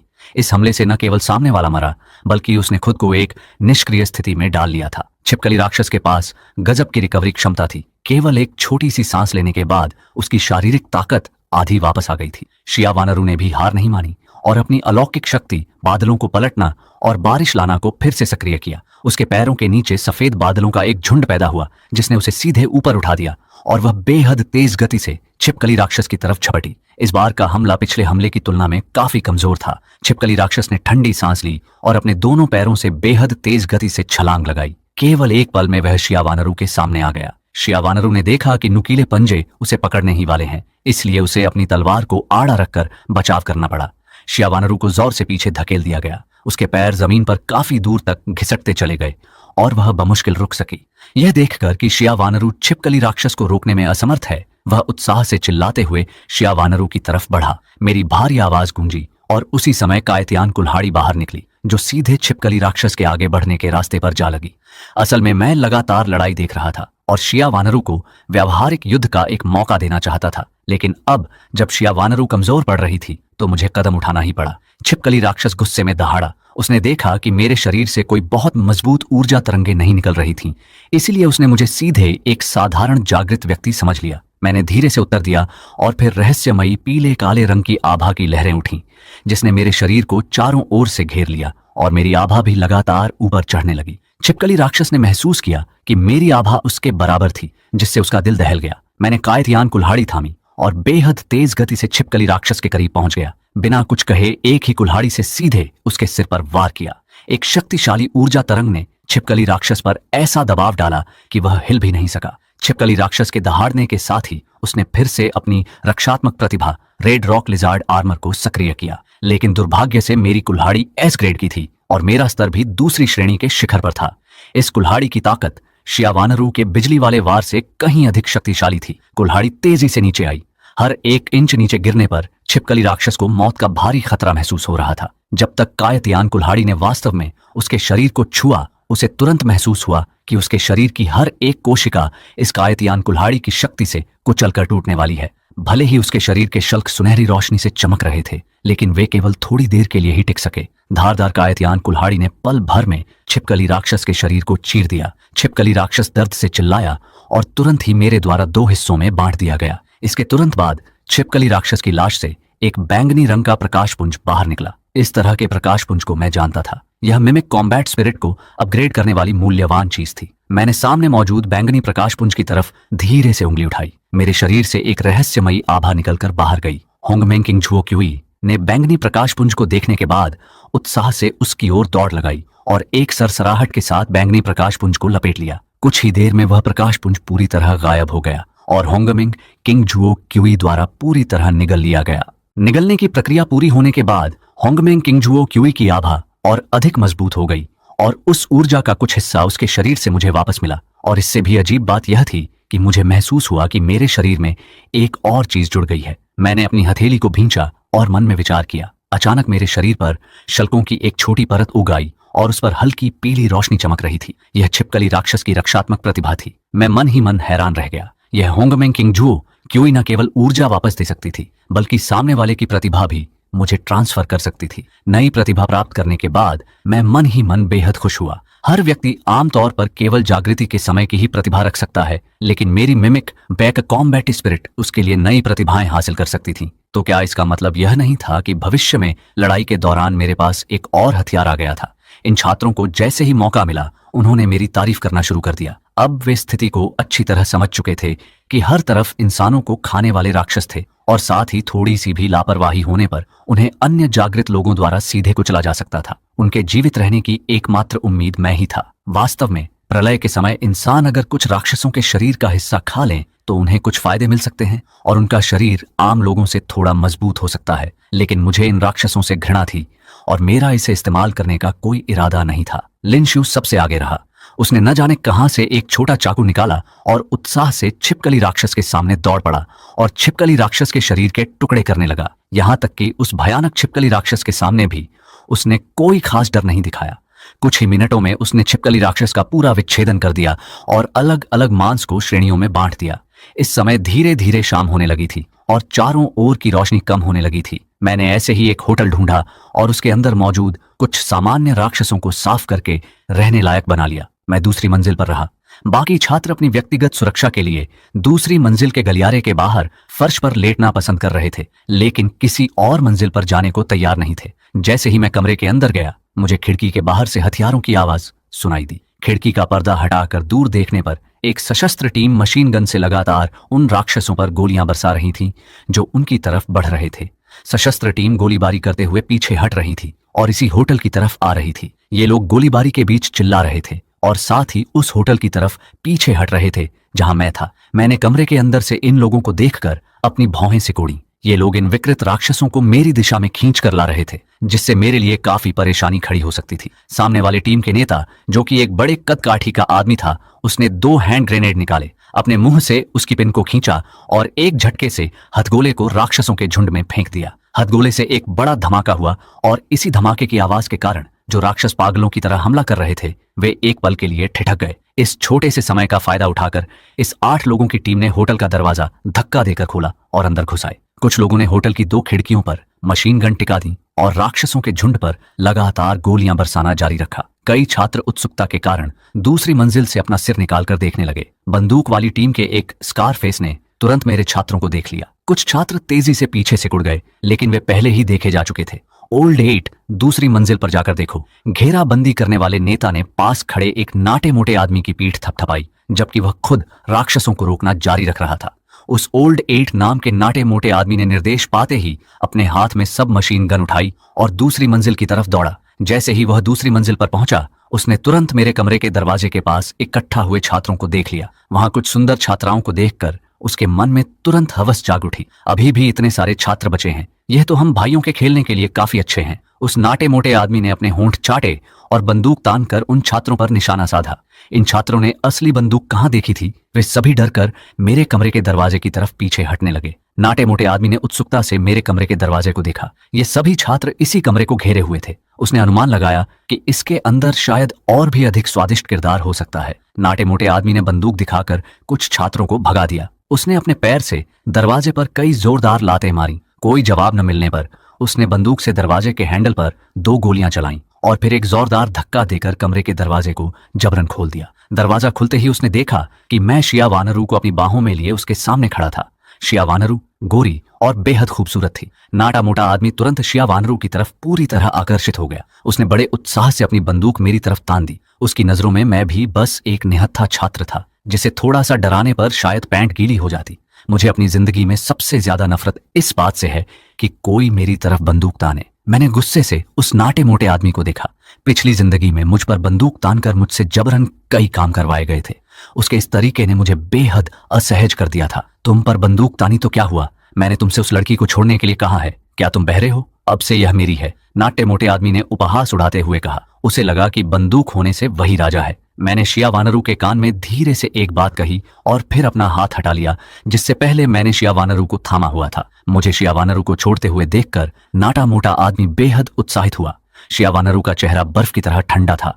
उसने इस नाटे मोटे आदमी की बात पर बिल्कुल ध्यान नहीं दिया। उसके शरीर पर फिर से शल्क उभर आए और उसके शरीर से बिजली की लहरें निकलने लगीं। फिर वह बिजली की एक किरण बनकर आगे झपटी। मैंने उसे जो काम सौंपा था वह था सामने वाले इस आदमी को मारना। बिजली चमकी और इससे पहले कि नाटा मोटा आदमी कुछ समझ पाता, उसे अपने गले में कुछ अजीब महसूस हुआ। एक धमाके के साथ वह नाटा मोटा आदमी सीधे जमीन पर गिर पड़ा और फिर कभी नहीं उठा। हालांकि शिया वानरू यही नहीं रुकी। उसने बिजली की 2 किरणों से उस नाटे मोटे आदमी के शरीर को ऊपर उठाया और फिर दूसरी मंजिल की खिड़की की तरफ बढ़ी। जो 7 लोग पहली मंजिल पर राक्षसों का मुकाबला कर रहे थे वे शिया वानरू के रूप को देखकर दंग रह गए, लेकिन अगले ही पल ओल्ड 8 का कटा सिर देखकर वे गुस्से से पागल हो गए। टीम के कप्तान ने जोर से दहाड़ लगाई। उसकी आंखों से मानो आग निकल रही थी और साथ ही उसकी बंदूक का मुहाना शिया वानरू की तरफ तन गया। इसके बाद उसने एक बड़े हाथ के झटके से ओल्ड 8 की लाश को टीम के कप्तान के सामने फेंक दिया। अपने भाई की लाश को देखकर टीम का कप्तान गुस्से से कांपने लगा। उसने बिना किसी हिचकिचाहट के ट्रिगर दबा दिया। बैंग बैंग बैंग की सहम्बट की आवाज के साथ गोलियों की बौछार शिया वानरू की दिशा में बढ़ी, लेकिन दुर्भाग्य से ये सामान्य हथियार शिया वानरू की नजरों में बेहद कमजोर थे। उसने बस अपने शरीर को थोड़ा सा घुमाया और आसानी से उन सभी गोलियों को एक एक करके चकमा दे दिया। लेकिन यह बड़ा भाई इस समय इतने गुस्से में था कि वह कुछ भी सुनने की स्थिति में नहीं था। उसके हाथ की बंदूक लगातार गोलियां उगल रही थी। शिया वानरू की साफ और तेज आवाज होटल की पहली मंजिल पर गूंजी, जो मानो इस टीम के कप्तान के लिए मौत का फरमान सुनाने जैसी थी। इसके बाद उसके हाथ की साफ लंबी तलवार चमकी और अगले ही पल टीम के कप्तान के शरीर पर बिजली गिरी। टीम का कप्तान चीखा और तुरंत जमीन पर गिर पड़ा। जमीन पर पड़े पड़े वह कुछ बार छटपटाया और कुछ ही देर में उसकी जान निकल गई। इसके बाद उसके गुर्गों की बारी थी। एक एक करके शिया वानरू ने उन सभी की जान ले ली। पुरानी शिया वानरू इतनी क्रूर नहीं थी, लेकिन मेरे द्वारा शब्दों और कर्मों से दी गई सीख के बाद वह इतनी जल्दी समझदार हो चुकी थी। प्रलय के समय दुश्मन पर दया करना खुद पर सबसे बड़ी क्रूरता करने जैसा है।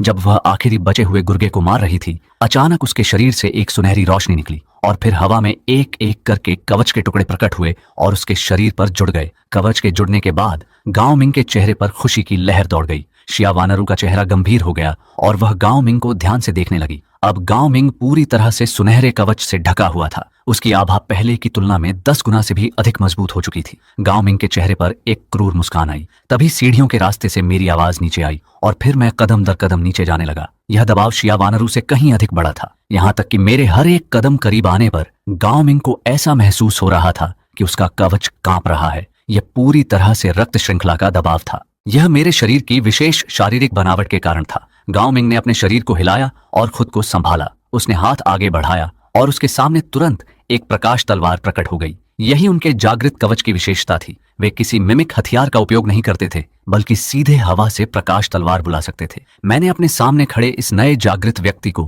पूरी तरह तिरस्कार से देखा। मुझे सच में नहीं पता था कि उसमें इतना साहस कहां से आया था कि अभी अभी जागृत होने के बाद वह मुझसे दुश्मनी मोल लेने चला था। शायद अभी अभी जागृत होने के कारण उसे लगा होगा कि वह दुनिया में अजेय है। ताकत के अचानक बढ़ जाने पर इस तरह का भ्रम होना वास्तव में बहुत आसान है। गांव मिंग जोर से दहाड़ा और अपने हाथ की प्रकाश तलवार उठाकर सीधे मेरे सिर पर वार करने के लिए बढ़ा। मेरे पास कोई अन्य अतिरिक्त रक्षात्मक कदम नहीं था, यहाँ तक कि मैंने कायतयान कुल्हाड़ी को बुलाने की भी जहमत नहीं उठाई। बस गांव मिंग की दिशा में धीरे से एक उंगली उठाई। 2 आदिम आभा आसमान की तरफ निकली और केवल एक पल में उन 2 आदिम गैसों ने गांव मिंग को कसकर जकड़ लिया। गांव मिंग आदिम गैस से जकड़े जाने के बाद मन ही मन हार मानने को तैयार नहीं था। उसने अपने हाथ की प्रकाश तलवार से लगातार कई वार किए, लेकिन लगातार कई वार करने के बाद भी उसका कोई असर नहीं हुआ। इसके तुरंत बाद मैंने हवा में अपनी मुट्ठी भींची। गांव मिंग का कवच तुरंत तड़क कर फटने लगा। जो व्यक्ति अभी तक पूरी तरह से आश्वस्त था, उसका दिल पल भर में बैठ गया।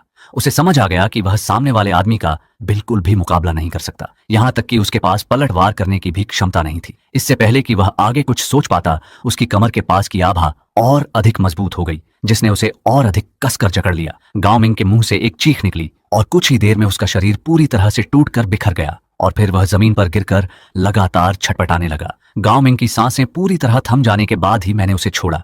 उसका वह जागृत कवच का टैलेंट महज एक मजाक जैसा लग रहा था। कुछ साहसी छात्र सीढ़ियों पर खड़े होकर इस पूरे दृश्य को देख रहे थे। उन सभी को देखकर ठंडा पसीना आ गया। मैं उनकी कल्पना से कहीं अधिक क्रूर था। वापस जाओ, अगर आगे से मेरे लिए कोई परेशानी खड़ी की तो तुम्हारा भी यही हश्र होगा, मैंने थोड़ा मुस्कुराते हुए कहा। लेकिन यह मुस्कान छात्रों की नजरों में बेहद डरावनी लग रही थी। वे केवल बार बार अपना सिर हिला सके। इस टीम को निपटाने के बाद मैं बस ऊपर आराम करने के लिए वापस जाने ही वाला था कि अचानक होटल के बाहर एक भयानक दहाड़ गूंजी। मैंने मुड़कर देखा तो एक ट्रक के आकार का, सांप के शरीर और मुर्गे के सिर वाला एक विकृत राक्षस अंधेरे से बाहर निकल कर आया। इस राक्षस के मुर्गे जैसे मुंह से एक कटी हुई जीभ लगातार बाहर अंदर हो रही थी और उसकी आंखें मुझे घूर रही थीं। ऐसा लगता था कि यहाँ हुई लड़ाई की आवाज ने उसे आकर्षित किया था। जो बात राक्षस ने नहीं सोची थी वह यह थी कि यहाँ मेरे जैसी हस्ती मौजूद थी। मैंने अपनी भौहें सिकोड़ी। पल भर में कायतियान कुल्हाड़ी मेरे हाथ में आ गई और फिर मैंने अपने पैर से जमीन को जोर से दबाया और मैं अपनी जगह से गायब हो गया। अगले ही पल मैं उस मुर्गे के सिर वाले राक्षस के ठीक बगल में प्रकट हुआ। यह राक्षस पहले ही तीसरी श्रेणी के शुरुआती चरण में पहुंच चुका था, जो प्रलय के शुरुआती दौर में सर्वोच्च युद्ध क्षमता मानी जाती थी। वह अब मुझे देख रहा था जैसे उसने अपने पेट के भोजन को देख लिया हो। वह पहले तो बहुत गर्व महसूस कर रहा था, लेकिन जब उसने मेरी गति का अंदाजा लगाया तो वह पूरी तरह घबरा गया। लार से भरा उसका मुर्गे का सिर चारों ओर मेरी लोकेशन ढूंढने लगा। इससे पहले कि वह मुझे लॉक कर पाता, मैं उसके ठीक सामने प्रकट हो चुका था। मैंने बिना कुछ कहे तुरंत कायतियान कुल्हाड़ी से वार किया। धारदार कुल्हाड़ी सीधे उसके सिर पर जाकर लगी। राक्षस की प्रतिक्रिया भी काफी तेज थी। उसने तुरंत अपना सिर घुमाया और अपने सख्त चोंच से रोकने की कोशिश की। हालांकि वह बचाव तक नहीं कर सका। मेरी कायतियान कुल्हाड़ी ने बांस को चीरने की तरह पल भर में उसकी चोंच को 2 हिस्सों में काट दिया। छिपकली राक्षस की ऊर्जा को सोखने के बाद मुझे बहुत बड़ा अपग्रेड मिला था। अब मैं जब चाहूं तब तीसरी श्रेणी का जागृत व्यक्ति बनने के लिए तैयार था। चोंच के कटते ही खून का फव्वारा छूट पड़ा और कुछ ही देर में वह राक्षस जमीन पर गिरकर मर गया। मैंने कायतियान कुल्हाड़ी को वापस रख लिया और प्यार से कहा। शिया वानरू ने आज्ञाकारी बच्ची की तरह अपना सिर हिलाया। उसमें उस क्रूर रूप का नामो निशान नहीं था जो थोड़ी देर पहले दिखा था। वह बिल्कुल पड़ोस की एक छोटी लड़की जैसी लग रही थी। उसने आज्ञा मानते हुए अपनी मिमिक कॉम्बैट स्पिरिट को बाहर बुलाया। बाहर आई बीयू लिंगजियाओ बेहद उत्साहित थी और शिया वानरू से लिपट कर लाड करने लगी। बीयू लिंगजियाओ ने हवा में खुशी से एक चक्कर लगाया जब तक कि उसकी नजर उस राक्षस की लाश पर नहीं पड़ी। तब उसे समझ आया कि उसे बाहर खाना खाने के लिए बुलाया गया था। बीयू लिंगजियाओ ने कृतज्ञता से शिया वानरू को देखा और फिर बिना किसी देरी के राक्षस पर टूट पड़ी। उसके मजे से खाने का अंदाज बेहद प्यारा था। सीढ़ियों पर खड़े छात्र यह देखकर लगभग रो पड़े। उन्होंने आज छिपकली राक्षस का थोड़ा सा मांस खाया था और उन्हें महसूस हुआ था कि इन राक्षसों का मांस उनके शरीर को कितना फायदा पहुंचा रहा था। वे भी बहुत उत्सुक थे कि उन्हें और अधिक राक्षसों का मांस खाने को मिले। इस समय एक ऊंची इमारत के बैठक कक्ष में एक सूट पहने हुए अधेड़ उम्र के व्यक्ति ने गुस्से में मेज पर हाथ पटका। यह आदमी हुआंग त्यान का पिता था, यानी याओत्यान ग्रुप का चेयरमैन हुआंग ज्ञान। हुआंग ज्ञान के इस गुस्से भरे सवाल का नीचे बैठे लोगों में से किसी के पास कोई जवाब नहीं था। जब वे स्कूल पहुंचे थे तो उन्होंने देखा कि हुआंग त्यान का सिर धड़ से अलग था और उसकी मौत बेहद क्रूर तरीके से हुई थी। बैठक कक्ष में काफी देर तक सन्नाटा छाया रहा। आखिरकार एक सफेद बालों वाले बुजुर्ग ने बाहर आकर बोलने की हिम्मत की। हुआंग ज्ञान ने अधीरता से कहा। हुआंग त्यान के शरीर के जख्म उसने खुद अपनी आंखों से देखे थे। उन पर किसी राक्षस के दांतों के निशान बिल्कुल नहीं थे। वह पूरी तरह से आंतरिक ऊर्जा से पहुंचाई गई चोट थी। यह बहुत साफ था कि उसके बेटे की किसी ने जानबूझकर हत्या की थी। कॉन्फ्रेंस टेबल के आसपास बैठे लोग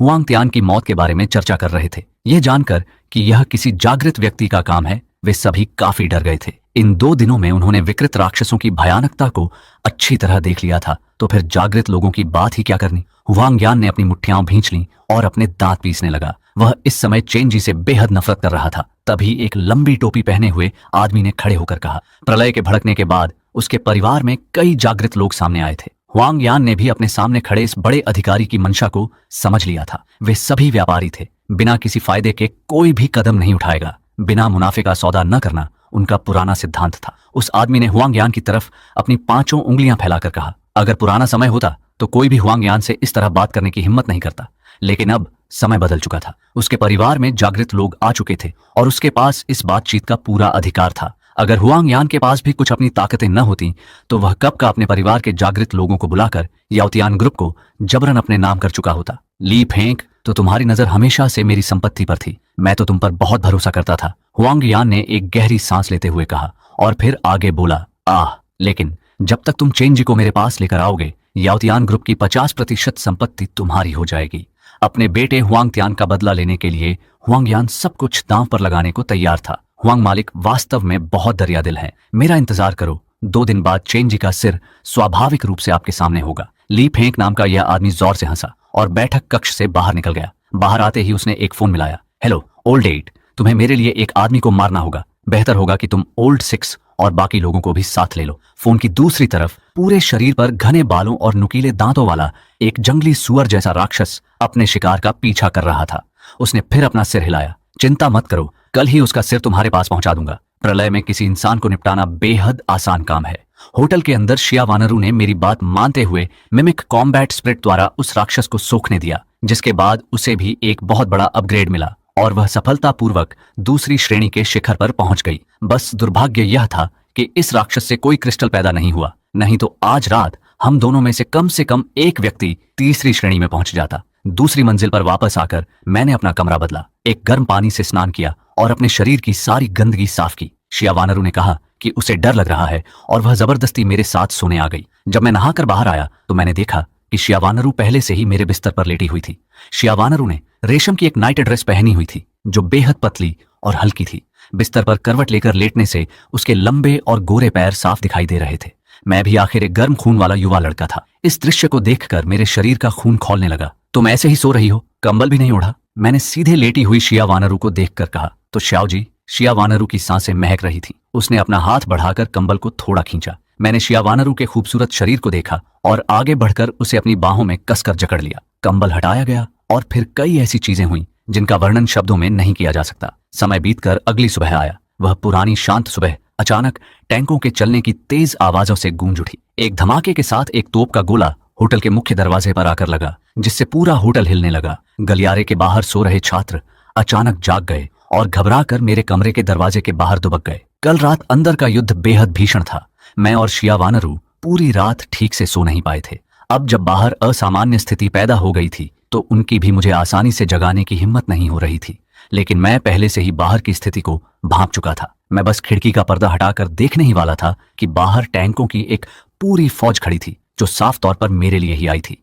लेकिन ये आधुनिक हथियार मुझ जैसे एक जागृत व्यक्ति के लिए कोई बहुत बड़ा खतरा पैदा नहीं कर सकते थे। मुख्य बात यह थी कि उन टैंकों के ऊपर कई सुपर 5 विकृत टीमें खड़ी थीं। मैंने भी नहीं सोचा था कि इस समय इंसान इतनी जल्दी एकजुट हो सकेंगे। ऐसा शायद केवल लॉन्गवो के लोगों में ही संभव था, जो हमेशा से काफी एकजुट रहते आए हैं। लेकिन दुर्भाग्य से उन्होंने निशाना बनाने के लिए गलत व्यक्ति को चुन लिया था। शिया वानरू के पैर थोड़े कांप रहे थे। वह मेरे बगल में आई और उसने प्यार से पूछा। मैंने शिया वानरू के सिर को सहलाया। कल रात उसने काफी मेहनत की थी, इसीलिए आज उसे लड़ाई में उतरने की कोई जरूरत नहीं थी। मैंने हाथ से बस थोड़ा सा छुआ और खिड़की का कांच तुरंत चकनाचूर हो गया। इसके बाद मैं एक पीली रोशनी बनकर बाहर उड़ गया और हवा में उन टैंकों के सामने जाकर खड़ा हो गया। टैंकों ने जैसे ही मेरी परछाई देखी, उन्होंने तुरंत अपनी तोप का रुख हवा में तैर रहे मेरी तरफ मोड़ दिया। मैं हवा में खड़ा होकर नीचे मौजूद लोगों को हिकारत से देख रहा था। बीच वाले टैंक से एक काले कवच पहने हुए अधेड़ उम्र का मजबूत आदमी बाहर आया। उसकी आंखों से हरी रोशनी निकल रही थी और वह अपने हाथ पीछे बांधकर हवा में मुझे देखने लगा। उस मजबूत आदमी की आवाज में साफ तौर पर जान से मारने का इरादा था, जिससे जाहिर था कि वह अच्छे इरादों से नहीं आया था। लेकिन मुझे कोई परवाह नहीं थी। मेरी बुलंद आवाज पूरे आसमान में गूंज उठी। मेरा जवाब सुनकर उस अधेड़ उम्र के आदमी की आंखें और गहरी हो गईं। वह हुआंग की कंपनी के उस लंबी टोपी वाले आदमी के परिवार का जागृत व्यक्ति था। लंबी टोपी वाले आदमी से खबर मिलने के बाद उसने सेना से छीने गए टैंकों को इकट्ठा किया और रात भर में यहां पहुंच गया। लिन याओ ने अपनी दोनों मुट्ठियां भींची और उसके शरीर पर नीले हरे रंग के कवच की एक परत चढ़ गई। ये उसकी जागृत प्रतिभा ब्लू ड्रैगन आर्मर थी। वह प्रलय के आते ही जागृत हुआ था और अपने परिवार की मदद से केवल एक दिन के भीतर ही उसने अपनी ताकत को दूसरी श्रेणी के शिखर तक पहुंचा दिया था। अपनी जागृति की विशेष प्रकृति के कारण उसकी युद्ध क्षमता इस समय तीसरी श्रेणी के शुरुआती जागृत व्यक्ति के बराबर थी। मैंने लिन याओ को देखा और बिना किसी झिझक के साफ कह दिया, चाहे कोई भगवान के आदेश पर आया हो या हुआंग यान के कहने पर मेरे लिए परेशानी खड़ी करने आया हो या खुद हुआंग यान ही क्यों ना आया हो, मैं सीधे मुकाबला करूंगा और कोई कसर नहीं छोड़ूंगा। पिछली जिंदगी में मैं पहले ही बहुत घुट घुट कर जी चुका था। लिन याओ ने एक क्रूर मुस्कान बिखेरी, मुट्ठी भींची और एक जोरदार कदम बढ़ाया। वह एक साफ रोशनी की किरण बनकर बेहद तेज गति से मेरी तरफ झपटा। सामने से आते हुए लिन याओ को देखकर मैं पूरी तरह शांत था और उसके मेरे करीब आने का इंतजार करने लगा। लिन याओ ने मुझे इतना शांत देखकर मन ही मन थोड़ा हैरान हुआ। उसके जैसे एक शीर्ष स्तर के जागृत व्यक्ति का सामना करते हुए भी कोई इस तरह शांत और अविचलित रह सकता था। लिन याओ की अंतरात्मा ने उससे कहा कि यह नौजवान साधारण नहीं है, लेकिन लिन याओ को अपनी जागृत ताकत पर पूरा भरोसा था कि वह 1 मिनट के भीतर मुझे मार गिराएगा। केवल कुछ ही सेकंड में लिन याओ टैंक की जगह से तेजी से उड़कर मेरे ठीक सामने आ गया और फिर उसने पूरी ताकत से एक घूंसा सीधे मेरे पेट पर मारा। और मैंने भी अपनी तरफ से कोई मिमिक हथियार बाहर नहीं निकाला, बस धीरे से अपना हाथ आगे बढ़ाया और लिन याओ के घूंसे को पकड़ लिया। मैं देखना चाहता था कि मेरी इस प्रतिभा और एक सुपर 5 जागृत व्यक्ति के बीच क्या अंतर है। एक धमाके के साथ हमारे हाथों की भिड़ंत से निकली ऊर्जा ने पूरे अंतरिक्ष को हिला दिया। लिन याओ का घूंसा मेरी एक हथेली के बीच कसकर जकड़ लिया गया था। वह मुझे पूरी तरह से अचरज और नाराजगी से देख रहा था। वह दूसरी श्रेणी के शिखर का एक सुपर 5 जागृत व्यक्ति था। उसकी पूरी ताकत से मारी गई एक मुट्ठी को इतनी आसानी से पकड़ लिया गया था। लिन याओ ने अपने दांत भींचे और पूरी ताकत लगाई ताकि मेरे हाथ से खुद को छुड़ा सके, लेकिन दुर्भाग्य से आधे मिनट तक छटपटाने के बाद भी वह टस से मस नहीं हुआ। मैं अपने सामने खड़े घबराए हुए लिन याओ को एक हल्की मुस्कान के साथ देख रहा था। वास्तव में मेरी पंगु शारीरिक बनावट बहुत शक्तिशाली थी। केवल शरीर की ताकत के दम पर ही वह इन सामान्य सुपर 5 जागृत लोगों को पूरी तरह कुचल सकती थी। लिन याओ गुस्से के मारे लगभग कुछ बोल नहीं पा रहा था। नीचे उसके कई गुर्गे उसे देख रहे थे। इस तरह मेरे द्वारा काबू में आ जाने से उसकी प्रतिष्ठा दांव पर लग गई थी। लिन याओ ने गुस्से में आकर अपना बायां हाथ आगे बढ़ाया और उसे मजबूरन अपना सुपर 5 हथियार बुलाना पड़ा। पहले उसने विकृत राक्षसों से निपटने के लिए कभी भी सुपर 5 हथियार का उपयोग नहीं किया था। केवल अपने शरीर की अत्यधिक मजबूत ताकत के दम पर ही वह उन विकृत राक्षसों को मार गिराता था, और मैं पहला व्यक्ति था जिसने उसे खुद हथियार का उपयोग करने पर मजबूर कर दिया था। कल रात की टीम के जागृत व्यक्ति की तरह ही लिन याओ का हथियार भी एक प्रकाश तलवार थी, लेकिन उसकी प्रकाश तलवार कल रात वाले व्यक्ति से कहीं अधिक शक्तिशाली थी। उस पर एक छोटे नीले रंग का ड्रैगन तलवार के चारों ओर उड़ रहा था और उसमें से ड्रैगन की दहाड़ की आवाज साफ निकल रही थी। एक सरसराहट की आवाज के साथ लिन याओ ने मेरी गर्दन की तरफ आड़ा वार किया। तलवार से निकलने वाली तेज धार ऐसी थी जिससे बचना मुश्किल था। उसके इस सटीक हमले के सामने मैंने बस थोड़ा सा अपने शरीर को घुमाया और बेहद तेज गति से इस वार को चकमा दे दिया। लेकिन मेरे इस तरह चकमा देने से हाथ की पकड़ की ताकत थोड़ी बढ़ गई और लिन याओ का दाहिना हाथ घूम गया। तुरंत ही लिन याओ का दाहिना हाथ जिंदा ही 90 डिग्री से ज्यादा घूम गया। अतीव्र दर्द के कारण लिन याओ के चेहरे की मांसपेशियां पूरी तरह खिंच गईं। लिन याओ दर्द से बुरी तरह चिल्लाने लगा। वह आवाज गांव में सुअर काटने से भी ज्यादा भयानक थी। मुझे अपने कान के पर्दों में थोड़ा असहज महसूस हुआ। तब जाकर मैंने अपना हाथ छोड़ा। तुम बहुत कमजोर हो, मैंने धीरे से अपना सिर हिलाते हुए कहा। मेरी बात एक नुकीले चाकू की तरह लिन याओ के दिल में गहराई से चुभ गई, जिसने उसे लगभग पागलपन की कगार पर पहुंचा दिया। कल जागृत होने के बाद से उसकी असीम ताकत के कारण पूरे परिवार के लोग उसका बहुत सम्मान करते थे, लेकिन अब उसे मेरे द्वारा बुरी तरह पैरों तले कुचल दिया गया था। यह गिरावट उसके लिए मरने से भी ज्यादा दर्दनाक थी। आजाद हुए लिन याओ ने क्रूरता से दहाड़ लगाई। उसने अपनी प्रकाश तलवार आसमान की तरफ तान दी। लंबी तलवार ने आसमान छूने वाली ऊर्जा को इकट्ठा किया। जो छोटा नीला ड्रैगन पहले प्रकाश तलवार पर था वह आसमान में उड़ गया और पल भर में विशाल हो गया। जो पहले कुछ इंच का था वह अचानक हजारों इंच का बन गया। यह एक विशाल नीला ड्रैगन था जो आसमान में मंडरा रहा था और अपनी पूरी गरिमा के साथ आंखें गड़ाए मुझे देख रहा था। लिन याओ के गुर्गों ने जब उसे यह चाल चलते देखा तो उन सभी को लगा कि जीत हार का फैसला हो चुका है। वास्तव में यह चाल मेरे जागृत होने के बाद से देखी गई काफी मजबूत चालों में से एक थी, लेकिन मेरे खिलाफ इस्तेमाल करने के लिए यह अभी भी बहुत कम थी। मैंने अचानक अपना बड़ा हाथ हिलाया और मिमिक कॉम्बैट ड्रैगन को बुलाया। अचानक मेरे शरीर से बड़ी मात्रा में आदिम आभा निकली। इस बार मेरा कायतयान कुल्हाड़ी से लड़ने का कोई इरादा नहीं था। आदिम आभा के प्रकट होते ही मेरे मन के विचार के साथ ही उसने तुरंत उसी ड्रैगन का रूप ले लिया जो लिन याओ ने बुलाया था। बस अंतर यह था कि आदिम आभा से बना वह विशाल ड्रैगन सुनहरे रंग का था और उसकी आभा लिन याओ के नीले ड्रैगन से कहीं अधिक बढ़कर थी। लिन याओ आत्मविश्वास से अपनी प्रकाश तलवार थामे हुए था और खुद को सबसे मजबूत समझ रहा था। असल में आदिम आभा आकाश और पृथ्वी के बीच किसी भी जीव का रूप ले सकती थी। बिना लिन याओ की प्रतिभा के भी मैं ड्रैगन का रूप बदल सकता था, तो इसमें नकल की बात कहां से आई। लिन याओ ने गुस्से में अपनी आंखें तानी और मेरी दिशा में अपनी लंबी तलवार को जोर से नीचे गिराया। नीले ड्रैगन ने एक भयंकर दहाड़ लगाई और उसका मजबूत शरीर हवा को चीरते हुए मेरी दिशा में तेजी से बढ़ा।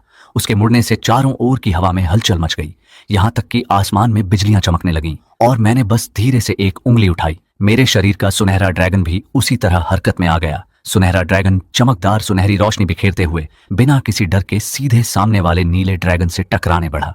नीले ड्रैगन ने सुनहरे ड्रैगन के खतरे को भांप लिया और अपना रुख बदला और सुनहरे ड्रैगन से टकरा गया। एक जोरदार धमाके के साथ दोनों विशाल ड्रैगन आपस में लिपट गए और लगातार पागलों की तरह टकराने लगे। पूरे आसमान में उनकी लड़ाई की आवाज गूंजती रही। लड़ाई 3 मिनट तक चली। आखिरकार लिन याओ का किंगलोंग शारीरिक शक्ति की कमी के कारण धीरे धीरे गायब होने लगा और फिर से एक छोटा किंगलोंग बन गया जो बेजान होकर लिनियाओ की लाइट सेबर पर मंडराने लगा। कचरा कहीं का, तुम इतने में ही हार गए, मेरे साथ रहने का तुम्हारा क्या फायदा। तुम्हारी युद्ध आत्मा की हार ने लिनियाओ के चेहरे की रौनक छीन ली।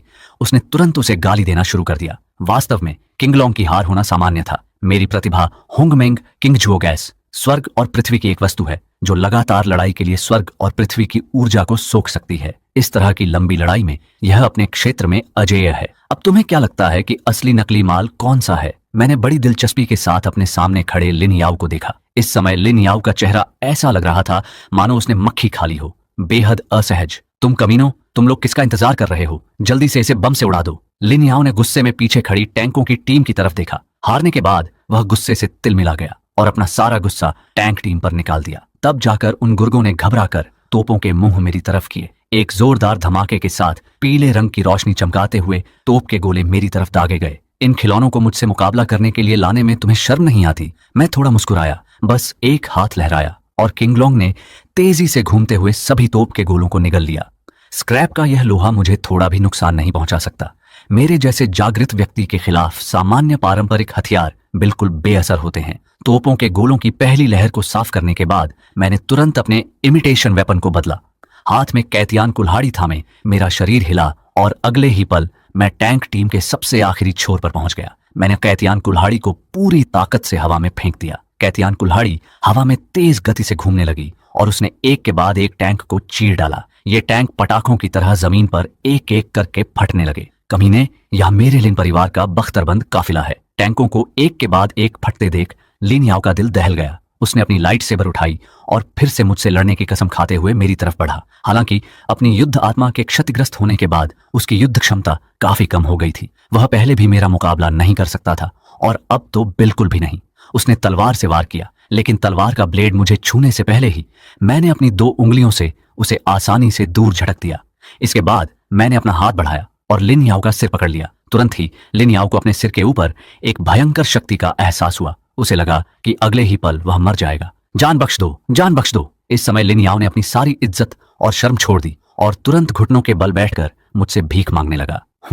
तुम अभी अभी मुझसे मरने मारने पर उतारू नहीं थे, अब इतने नरम कैसे पड़ गए? मैंने लिनियाओ को मजे लेते हुए देखा। लोंगुओं में एक पुरानी कहावत है, जो समय की स्थिति को समझता है वही बुद्धिमान होता है। श्रीमान चेन, आपका दिल बहुत बड़ा है, आप मुझे एक बार माफ कर दीजिए। भविष्य में मैं आपके हर हुक्म का पालन करूंगा। लिनियाओ ने दोनों हाथ जोड़कर मुझसे बार बार दया की भीख मांगी, इस डर से कि कहीं मेरे हाथों की ताकत और न बढ़ जाए। जो लोग मुझे मारना चाहते हैं, मैं उनकी वफादारी पर भरोसा नहीं कर सकता। लिनियाओ ने घबराकर अपना हाथ अपनी छाती की ओर बढ़ाया और एक हरे रंग का दिल बाहर निकाल लिया। यह मेरे जागृत योद्धा का कोर है, यह मुझसे जुड़ा हुआ है। जब भी आप नाखुश हों, इसे बस कुचल दीजिएगा, मैं तुरंत मर जाऊंगा। भाई चेन, ये छोटा भाई बस आपकी शक्ति बनाने में मदद करना चाहता है और अपना योगदान देना चाहता है। लिनियाओ ने कोर को आगे बढ़ाया। उसकी आंखें लगातार मेरे चेहरे पर टिकी थीं। मैंने लिनियाओ के हाथ में धड़कते हुए हरे रंग के कोर को देखा। पिछले जीवन की याद करते हुए योद्धाओं के पास वास्तव में ऐसी चीज होती थी। यह कोर ही सुपर 5 अवेकेंड योद्धाओं की जान होता है।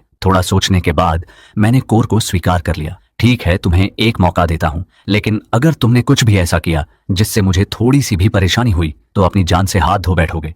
इस लिनियाओ की लड़ने की क्षमता ठीक ठाक है। इसे एक भरोसेमंद सिपाही के रूप में रखना बुरा नहीं है। भविष्य में रास्ते में मिलने वाले छोटे मोटे दुश्मनों को साफ करने के लिए इसका इस्तेमाल किया जा सकता है। बड़े भाई चेन, आपका बहुत बहुत धन्यवाद। बड़े भाई चेन, हमारे परिवार के अन्य जागृत लोग भी यहाँ आएंगे, आपको तैयार रहना चाहिए। कोर स्वीकार किए जाने के बाद लिनियाओ की खुशी का ठिकाना नहीं रहा और उसने वफादारी दिखाते हुए तुरंत जानकारी दी। उन्हें आने दो, मुझे बस कुछ और कोर मिल जाएंगे। मैंने इसकी परवाह नहीं की। अब इन जागृत लोगों का मेरे पास आना पूरी तरह से खुद चलकर आने वाले उपहार जैसा था। बॉस चेन, मेरे परिवार में एक ऐसा व्यक्ति है जिसने कयामत से पहले एक बदबूदार कीड़ा खा लिया था।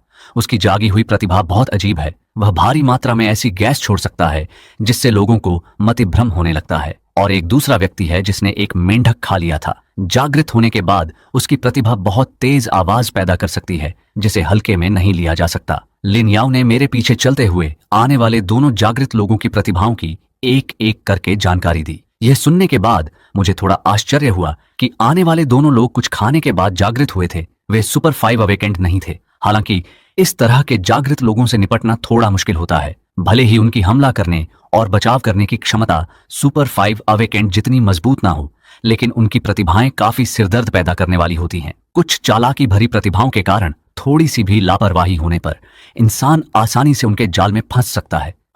मुझे पता चल गया। तुम अब पीछे हटो, अपनी टीम के लोगों को संभालो। जो लोग अभी भी जीवित हैं वे तुम्हारे साथ बने रहेंगे। मैंने हाथ लहराया और होटल की तरफ उड़ गया। लिनियाओ ने सिर हिलाया, झुककर मुझे विदा किया। होटल लौटते ही शियावानरू ने तुरंत मुझे पकड़ लिया और जांच करने लगी। तुम ठीक तो हो ना? अभी मैंने देखा कि लड़ाई कितनी भीषण थी। तुम्हारे शरीर को कोई चोट तो नहीं आई? शियावानरू ने चिंता भरे चेहरे से मेरे शरीर को देखा। अब भी उसने दो विशाल ड्रैगन को आपस में टकराते हुए देखा था। भले ही मैं जीत गया था, फिर भी वह बेहद चिंतित थी कि मुझे कोई चोट तो नहीं लगी। हाँ, तुम्हारा पति कितना मजबूत है, क्या तुम यह नहीं जानती? मैंने शरारती मुस्कान के साथ शियावानरू को देखा। मेरी बात सुनकर शियावानरू को अचानक कुछ याद आ गया और उसका चेहरा शर्म से लाल हो गया। तुम बहुत बुरे हो। अभी सचमुच लिन याओ को तुम्हें पीट पीट कर मार डालना चाहिए था।